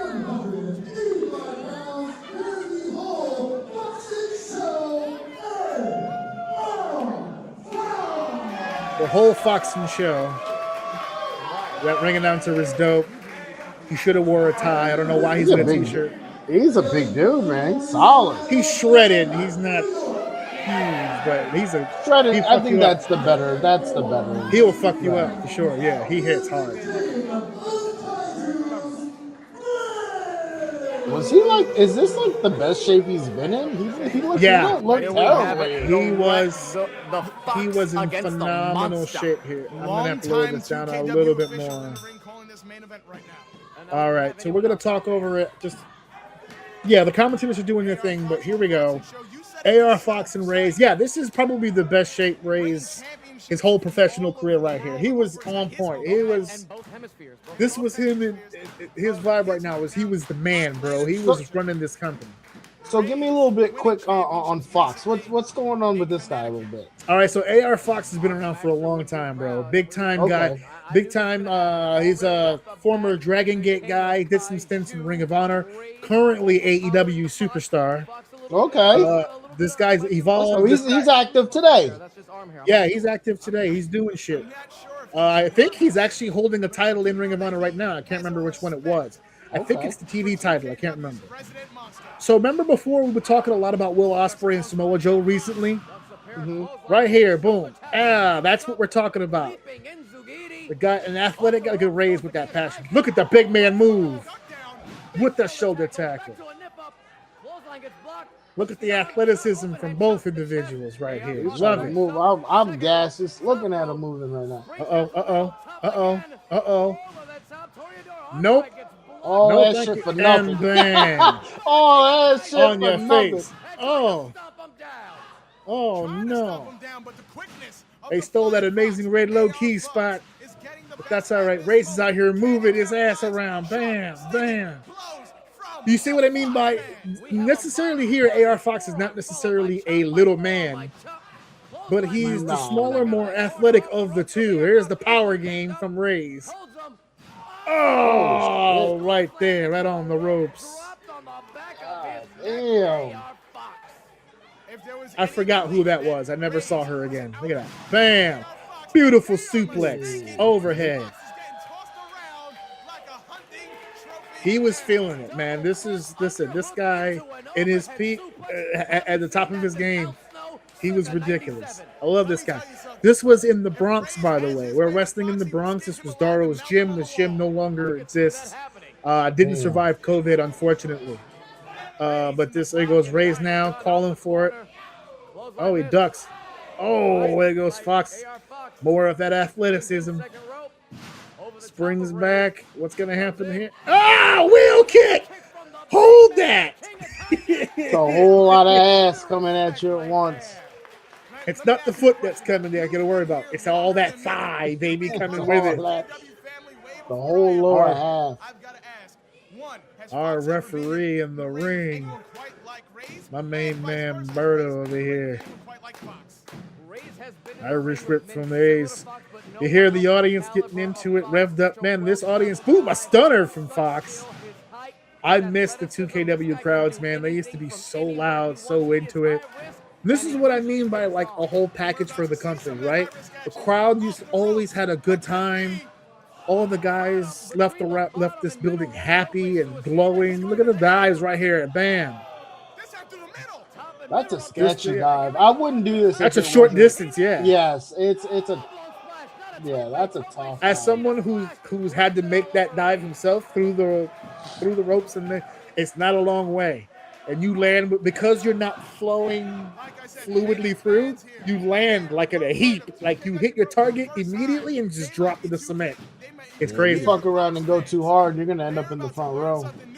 Here we go. I miss those green pillars. I used to take. I was about to bumps off say of that's things a for nasty pillar. Yeah, we used to hit it all the time. I used to hit it all the time. I love that pillar. Ooh. Whoa. Great camera angle. We look like he stuffed the shit out of him.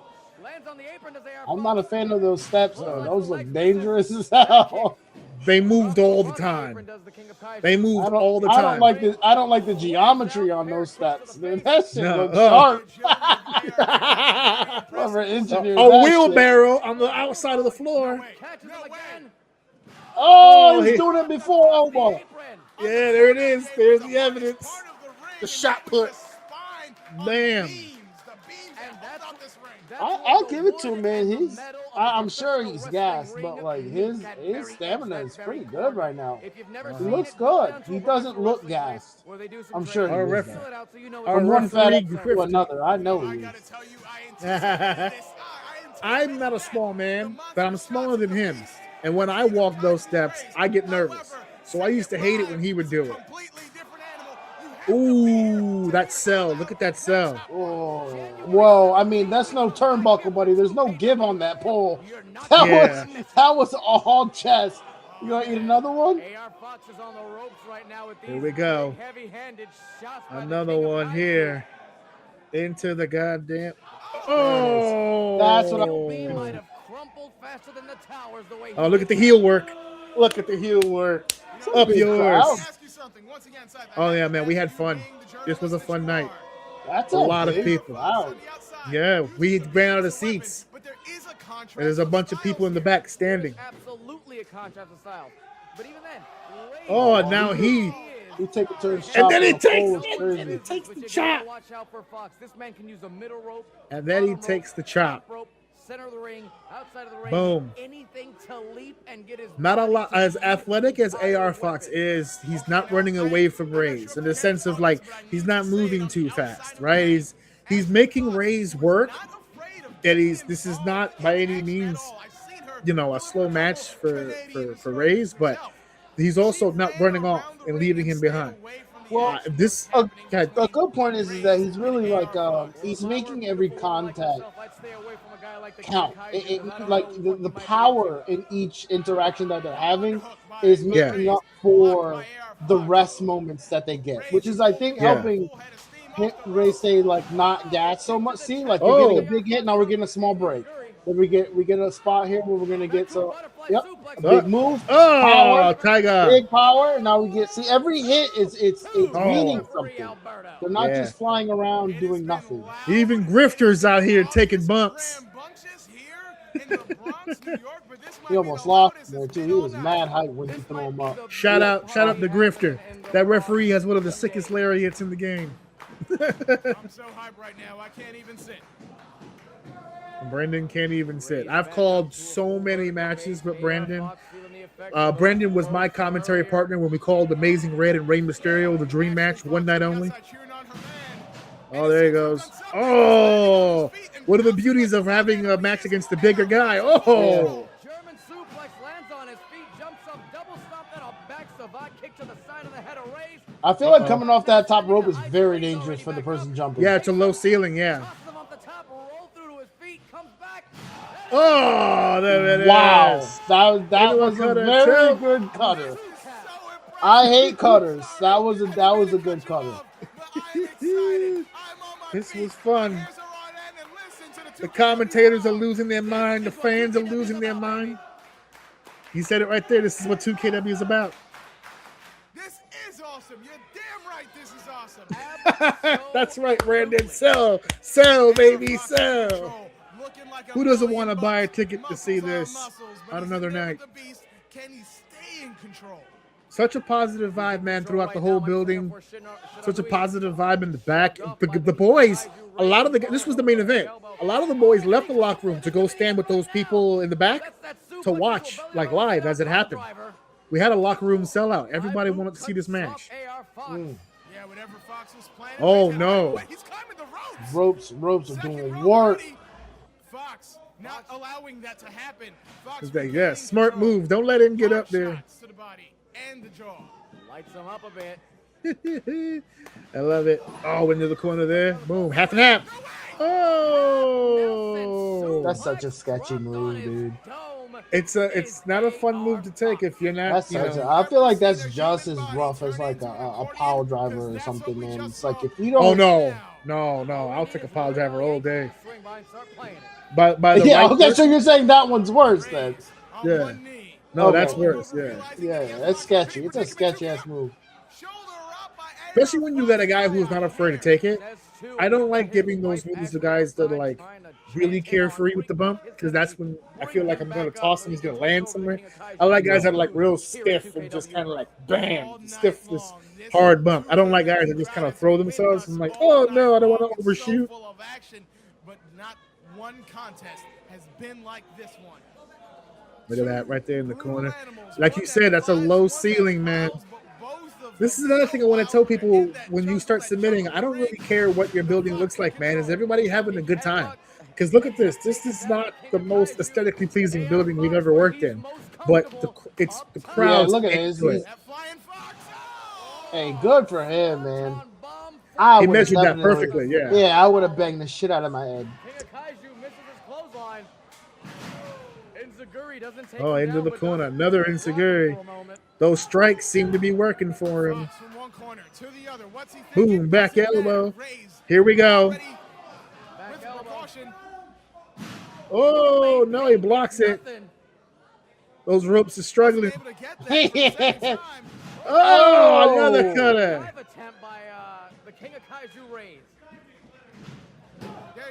I don't know if they checked the ropes before they pitched that spot, but I could have told them, those ropes are not going to hold your big ass. No fucking way. Here we go. That's Up to the top. This is one of my favorite matches, man. These guys really went for it. They did a lot of cool stuff here. And here we go to the top again, that low ceiling. Got him. Wow. 450 splash. No, not enough to take the King of Kaiji down, baby. A crispy 450 splash. I love it. By the way, don't underappreciate what good commentators can do for a goddamn match. I love these two guys. Man. They got so much energy, so much passion. And you would think, hey, he's calling his friends' matches. Of course he's excited. No, not all these matches had friends in them. They made every match feel important, man. It's very important. The referees, calls that one the RSD, the Rays screwdriver. Here we go. And he kicks out. No one kicks out of the RSD. Yeah, the editor for this video was working overtime, bro. Some of these camera angles are crazy. That shit looked like his neck was broke off of that move. Here we go. Whoa! Sweat coming off of him. He's calling for it. That city knock a sweat off of him. And then, hold that RST. Check out the leg. Check out the leg. It's over. The monster continues to prowl. What a hard fought battle. Hey man, good for him. For when you watch a match that has such a larger guy in it, you don't expect the action to be as continuous as it was in that match. Yeah. The consistency, Yeah. the timing, the consistency of it was good. It's good. The reaction from the crowd was warranted for sure. That was a good match. When That 'cause Fox guy was serious. It was good. he's good. This is like a 9-year-old match. He looks great and still moves like that right now. He's fucking phenomenal. But yeah, so this is just an example of what I'm talking about. We want to promote your company. We want to promote your shows. We want to watch some of the matches. We are not going to tear you apart and make you feel like a piece of shit. But, criticism is criticism and glow is glow. So you take the good with the bad. But it won't be all bad and it won't be all good. It's all about promoting and it's all about getting more eyes on your product. And that's what we want to do here at Orsini's Uncensored Mind. So I'm glad we got that in. That's probably the first, not probably, it's 100% the first watch along we ever did with the actual video on the screen. Yeah, that was a lot nicer. Yeah. Yeah. So that's what we want to do more of. So if there's anybody out there who's actually interested in being a part of this and just wants to get the free promotion out there, let's fucking go. Let's fucking do it. And so I'm psyched about how that goes. And shout out to Rays and the AR Fox. Dope match. That was fire. I think Dave enjoyed that one more than he enjoyed the Cena Orton one that we. Yeah, I will say so. Yeah. For me, it really comes. I'm very big on pacing and timing. Listen, I got ADHD. Okay, the moment you give me too much time to rest, my brain's gonna go to something else. So it's nice when there's. I mean, you don't got to be running constantly, but I just need some type of consistent action. To your point, I don't think I was getting that with the Cena match, although I think that's just kind of like Cena matches. Whereas this one was, again, for a big guy being in the ring, they did good. They didn't drag it along. They gave a little bit of a story there, and they ended up strong. They ended it strong. So that was a good match. And that was a great fucking finish. That was good. All right, guys, we're heading into our main event. It is now time for the main event of the evening. It is now time to show love to our future king and or queen of the ring. Now, the WWE has apparently, for some oddball reason, brought this back to become some sort of a yearly thing. We just did one last year.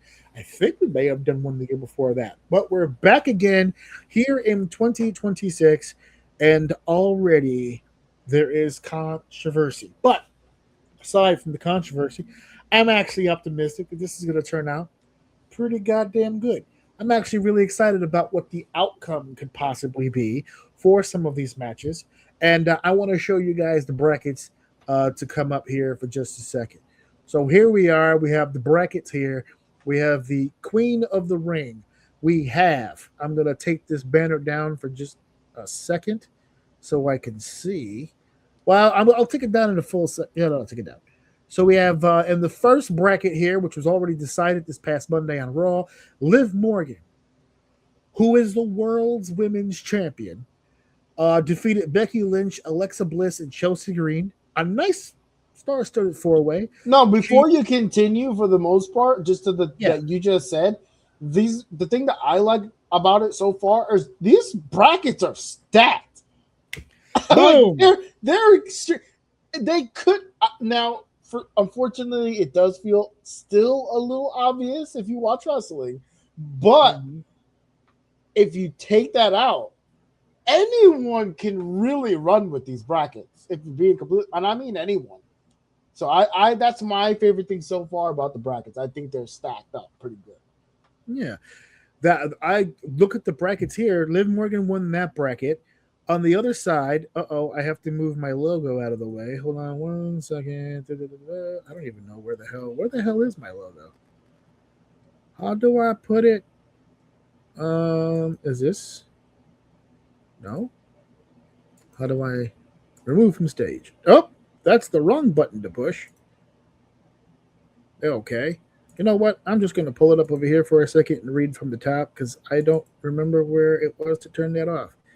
There it is, Roxanne Perez. So my logo is blocking Roxanne Perez, EO Sky, Julia, and Lash Legend, with EO Sky coming out of that. Bailey, Raquel Rodriguez, JC Jane, and Kiana James. A little lower on the totem pole, but still some upcoming talent there.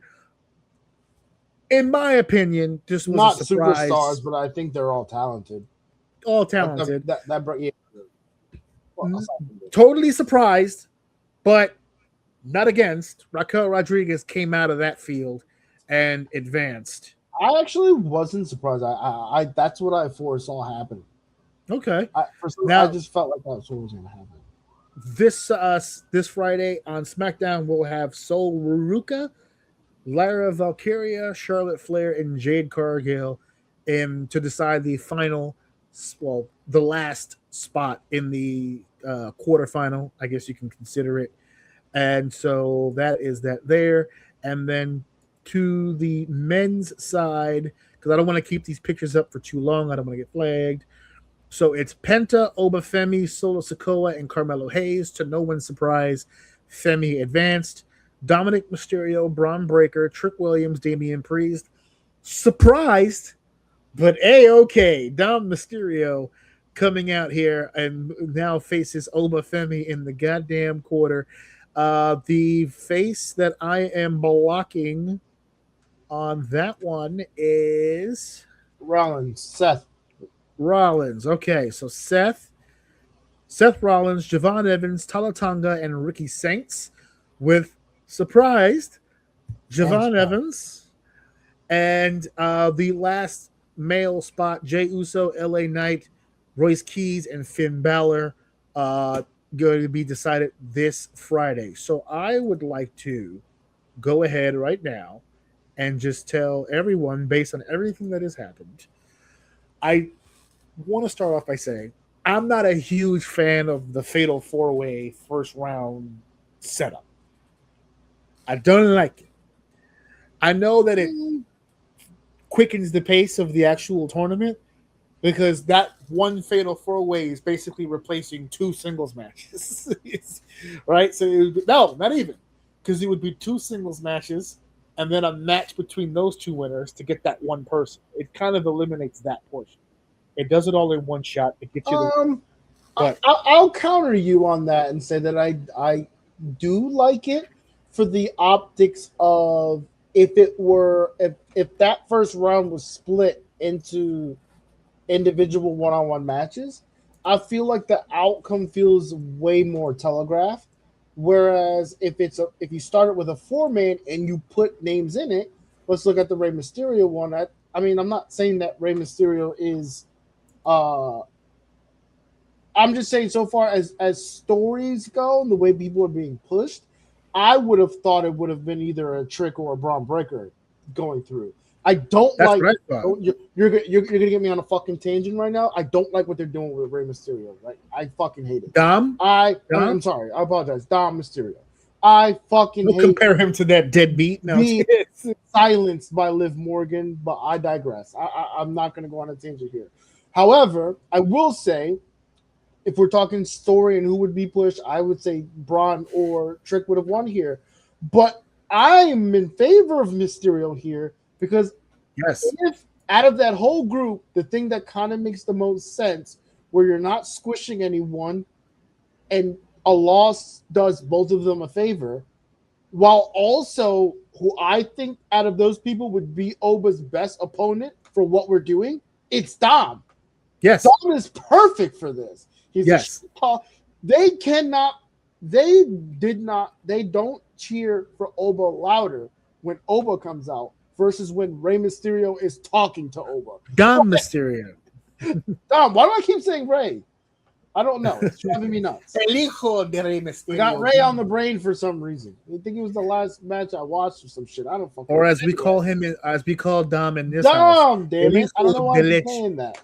Dom is that guy. When he comes out, the crowd was louder booing him and cheering Oba to spite Dom than they were when Oba came out by himself. And as far as in ring, I feel like it's gonna.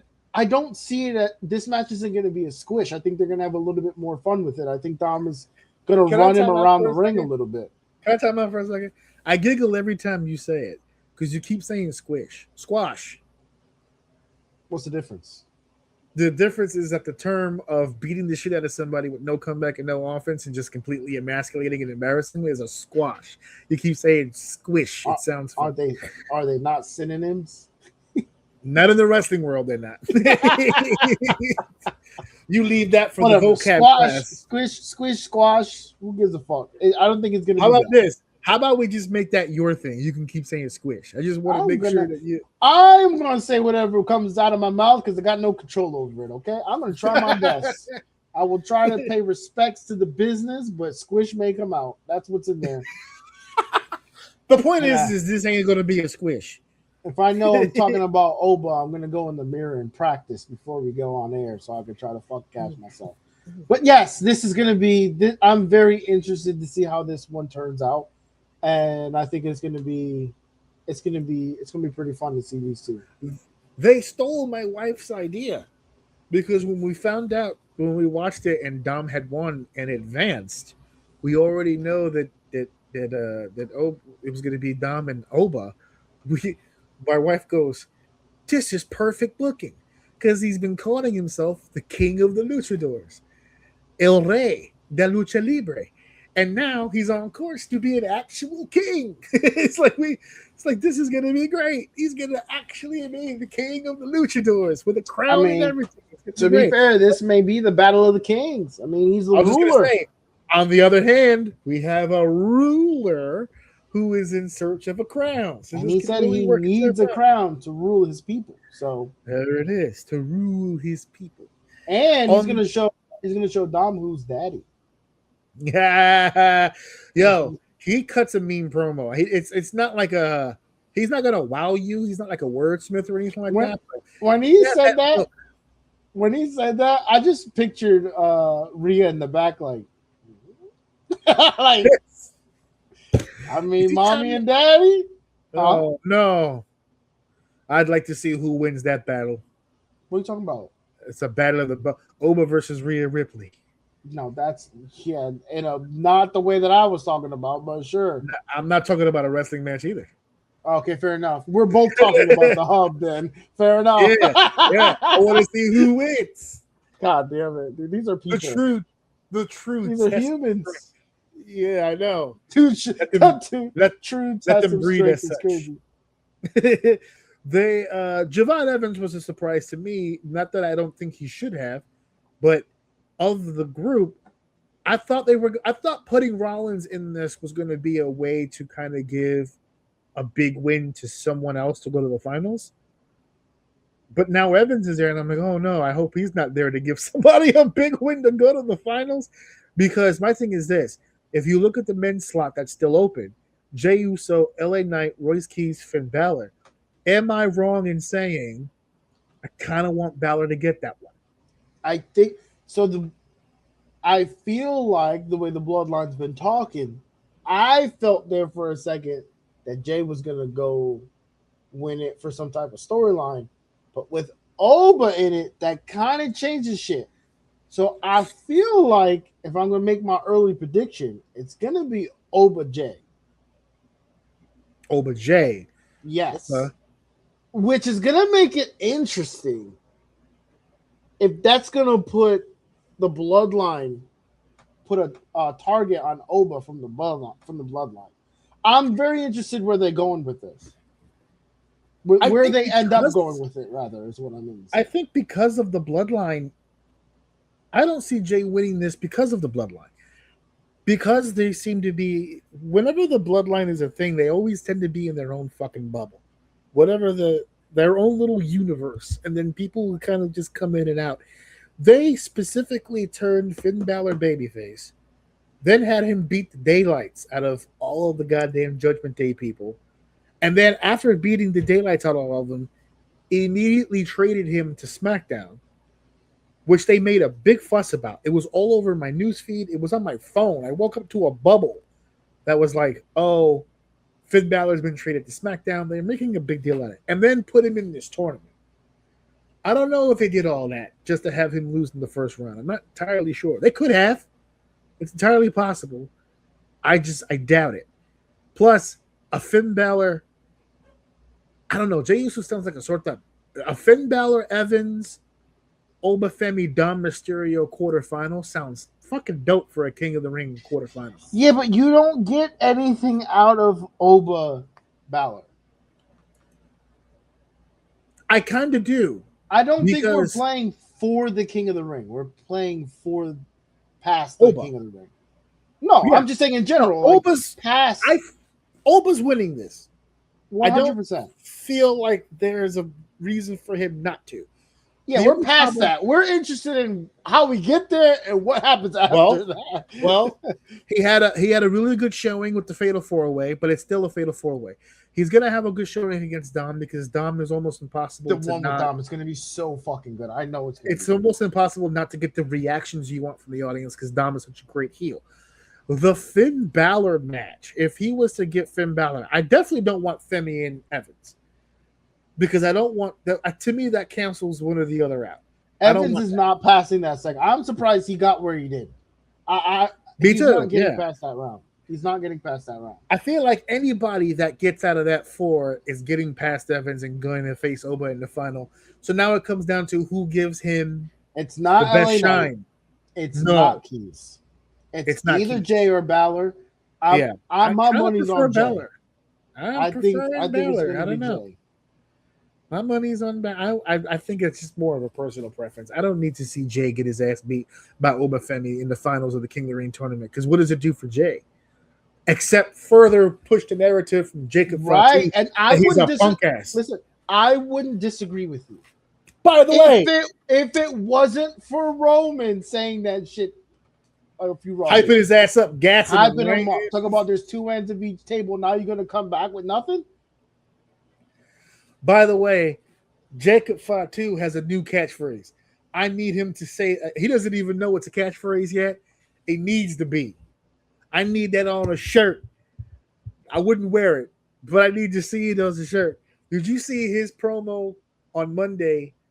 I didn't finish Raw. I didn't get a chance to finish it. I did see where they ran into Seth. And he told him to get him, and he did not. He just got in his face and fucked off. Right. I think that's where I may have had to stop. Right. So a little later, we're in the back, and Jimmy's laying into Jacob, and Jimmy goes, "Yo, my man, this is a very simple process, all right? We call a play, and you run it." That's what he told Jacob, and Jacob looked at both of them and was like, "Hold on a second. Let's keep this a buck, right? Let's keep this 100 right here. I acknowledge the OTC. I acknowledged Roman Reigns.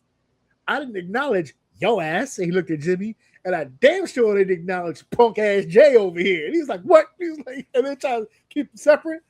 And he was like, "So ain't gonna be none of that bullshit." Plus, wasn't y'all the ones who told LA Knight to stop going out there and running his mouth and talking about the family? And all he does is walk around here talking about the family. And y'all back here sitting there doing nothing.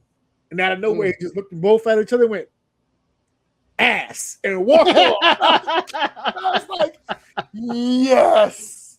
He just said, "You back here doing nothing? Ass." I was like, yes. Yes, Jacob. That whole situation was indeed ass. I love it.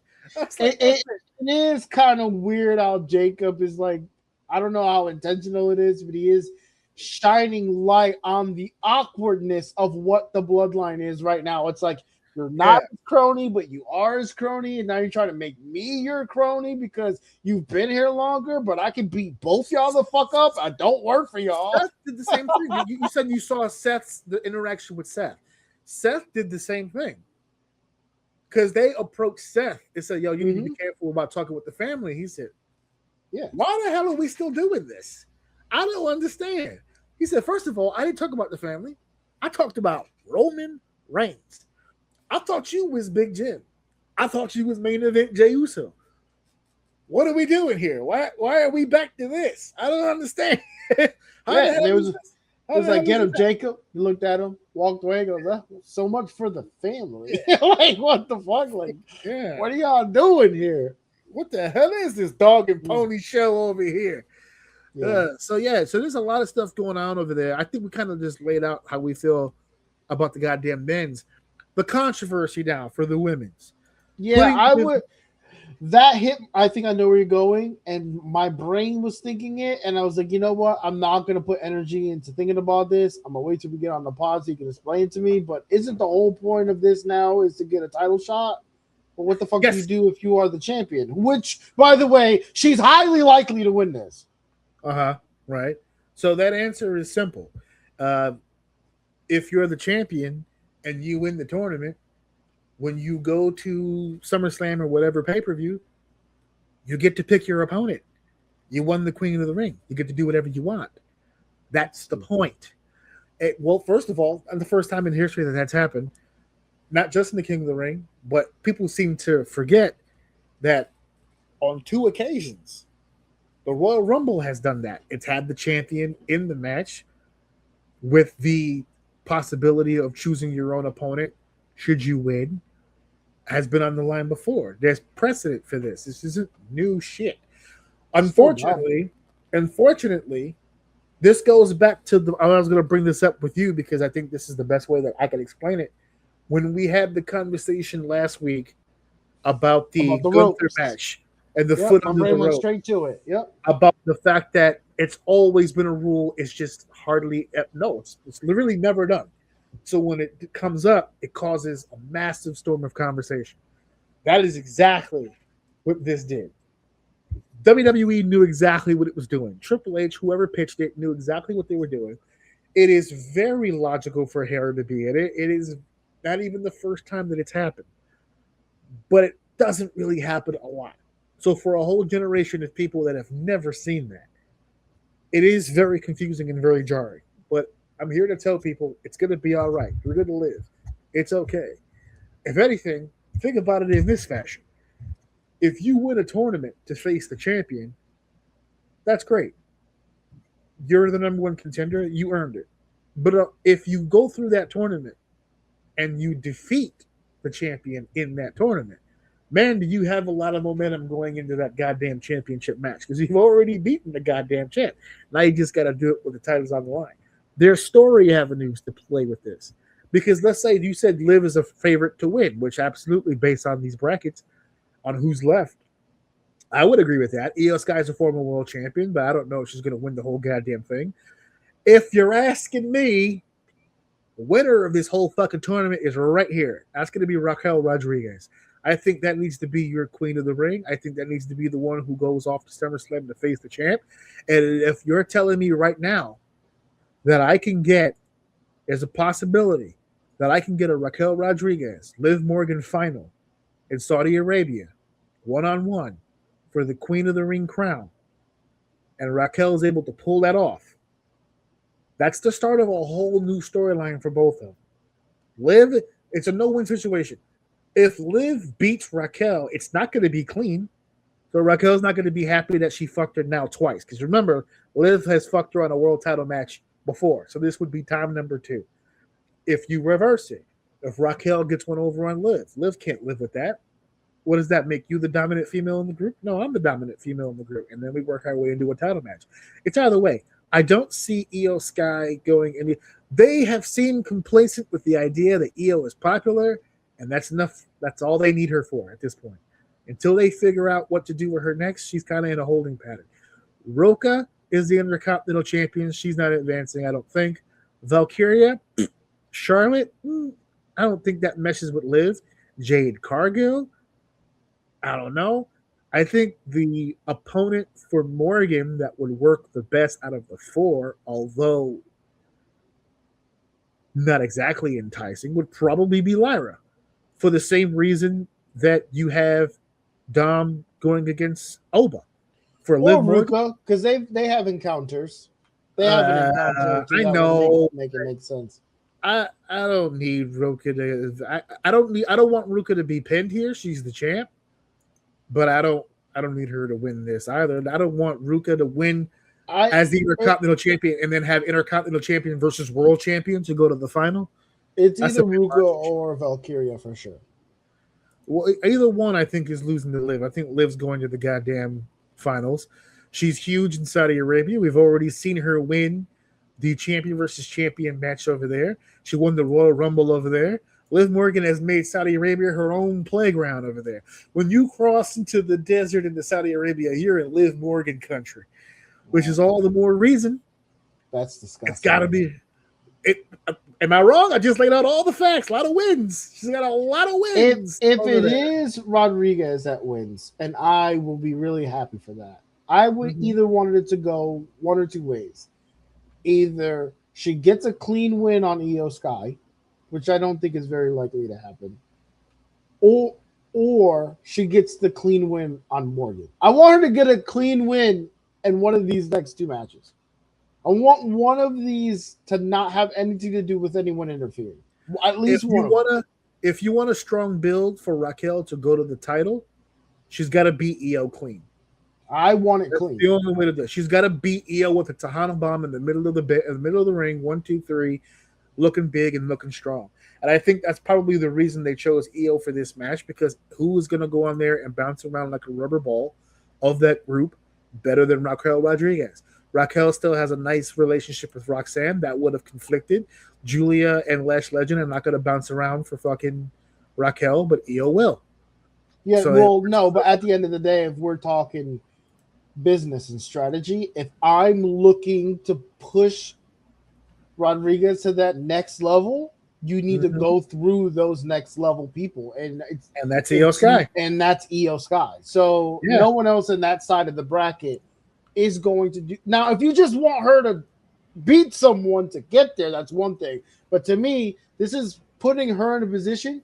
If we decide to put the belt on you, can you work? And you're gonna get a look at that with Io. That's what Io does.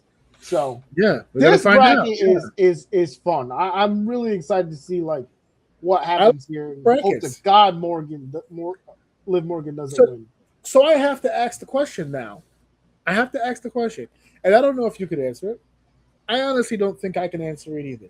I can answer but I would just I would I would like to ask this question and have it be food for thought for those listening at home, right? Or watching at home. For everybody that really hates the way some of these people are booked and portrayed and all the different stuff that they get put through on television and stuff, there has to be something to the madness that we could look at let's look. I'm going to read them off. Liv Morgan, Becky Lynch, Alexa Bliss, Chelsea Green, Sol Roca, Lara Valkyria, Charlotte Flair, Jade Cargill, Roxanne Perez, Io Sky, Julia, Lash Legend, Bayley, Raquel Rodriguez, JC Jane, Kiana James. I can make an argument that there is a little bit, at the very least, a little bit of something to each one of those individuals. Not a single person in here I feel like would be an easy out. We sat here and went through who we think is going to win what and where, but that was based solely on business. If you're just looking at the brackets as it is and you were seeing the Fatal 4-Way in front of you, all four of these matches look fun. If you're looking at it through the eyes of, I would say younger, it doesn't necessarily have to be younger, but like younger kid who's watching wrestling. And like if this is your generation. If you're not someone thinking about business, you're really just watching wrestling and you have your favorites and your dislikes. This bracket is so like, anyone here is viable to run with it. Yeah, I could make it. If you were to throw a dart and randomly select, I don't know, JC Jane or Julia or just randomly, I could see people making a case online and going, "Oh yeah, it's a great pick because I don't know, person of the future or up and comer, or give this person some stock." Right? The original winner of the Queen of the Ring was Zelina Vega. She was selected exactly for that reason, was to be someone that they could kind of build the building blocks and let's do up and coming. We've had winners.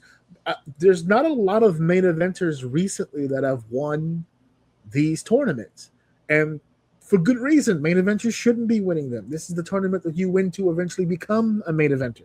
That's why they put the title shot on the line. This isn't the first King of the Ring where the winner gets the title shot at SummerSlam. Brock Lesnar won a King of the Ring that took him to SummerSlam as an example, right? There's a few people along the line who won the King of the Ring and started getting in line for opportunities in the main event. Stone Cold Steve Austin wins in 96. He doesn't go right to the main event. We ease that son of a bitch right into there, right? He faces a Bret Hart. He faces a Hart Foundation. He faces a Shawn Michaels. By the next year, he's in the main event at WrestleMania. That got him ready. You can go down the line of winners all the way. Kurt Angle, Edge, all these individuals eventually got their opportunities based off of this win. It's one of the biggest reasons why we love the tournament so much. It's also one of the reasons why they had to get rid of it. So many.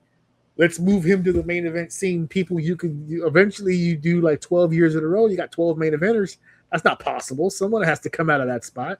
That's why they chilled on it. They brought it back recently because they now need fresher faces on top. We just did the thing, me and you, not just did, it was a while ago, when we were talking about how old the main event scene is in WWE. Here's the opportunity right here to start doing stuff like that. Finn Balor's a little on the older side, which is why I wouldn't have him win it. But Femi, young man, Evans, young man, Dom, young man. Dom's in that position for a different reason. He's there to feed the babyface aura of Obafemi. Whereas I feel like if Balor was to get into that quarterfinal, this is an education for Javon Evans. Yeah. Here's a guy who can do the shit that you do if he wanted.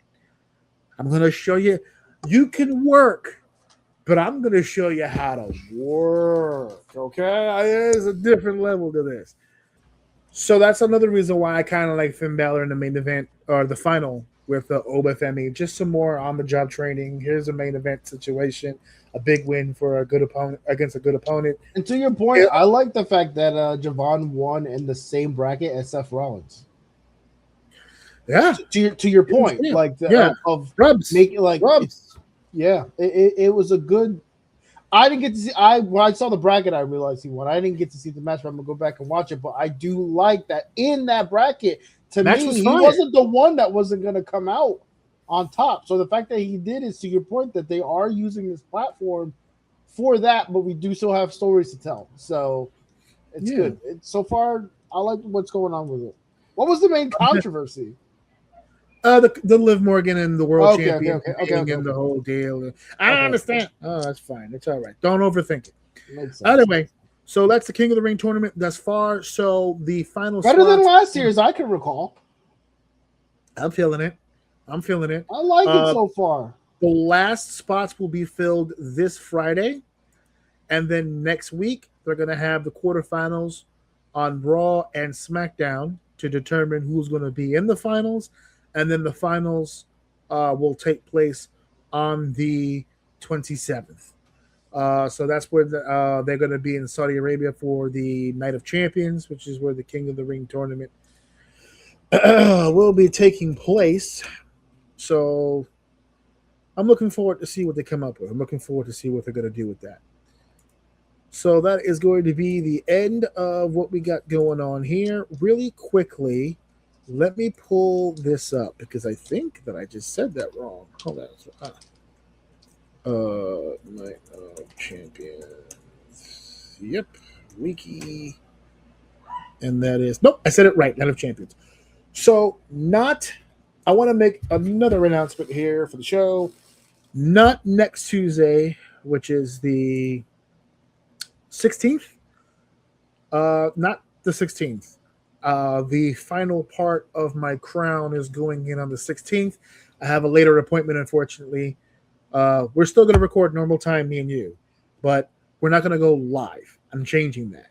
June 23rd, 2 weeks from tonight, will be a live edition of the show. Now, why am I going live in June in the middle of the goddamn thing? Are you doing a live show for Night of Champions? No.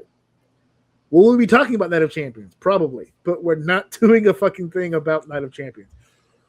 What I'm doing is I got inspired by some of the older episodes where every now and then I would go live and I would do a regular show, just live, and have the people interact with the show, not just me and another person or whatever. It would just be, in the original form, it was just me. They wasn't on the show yet.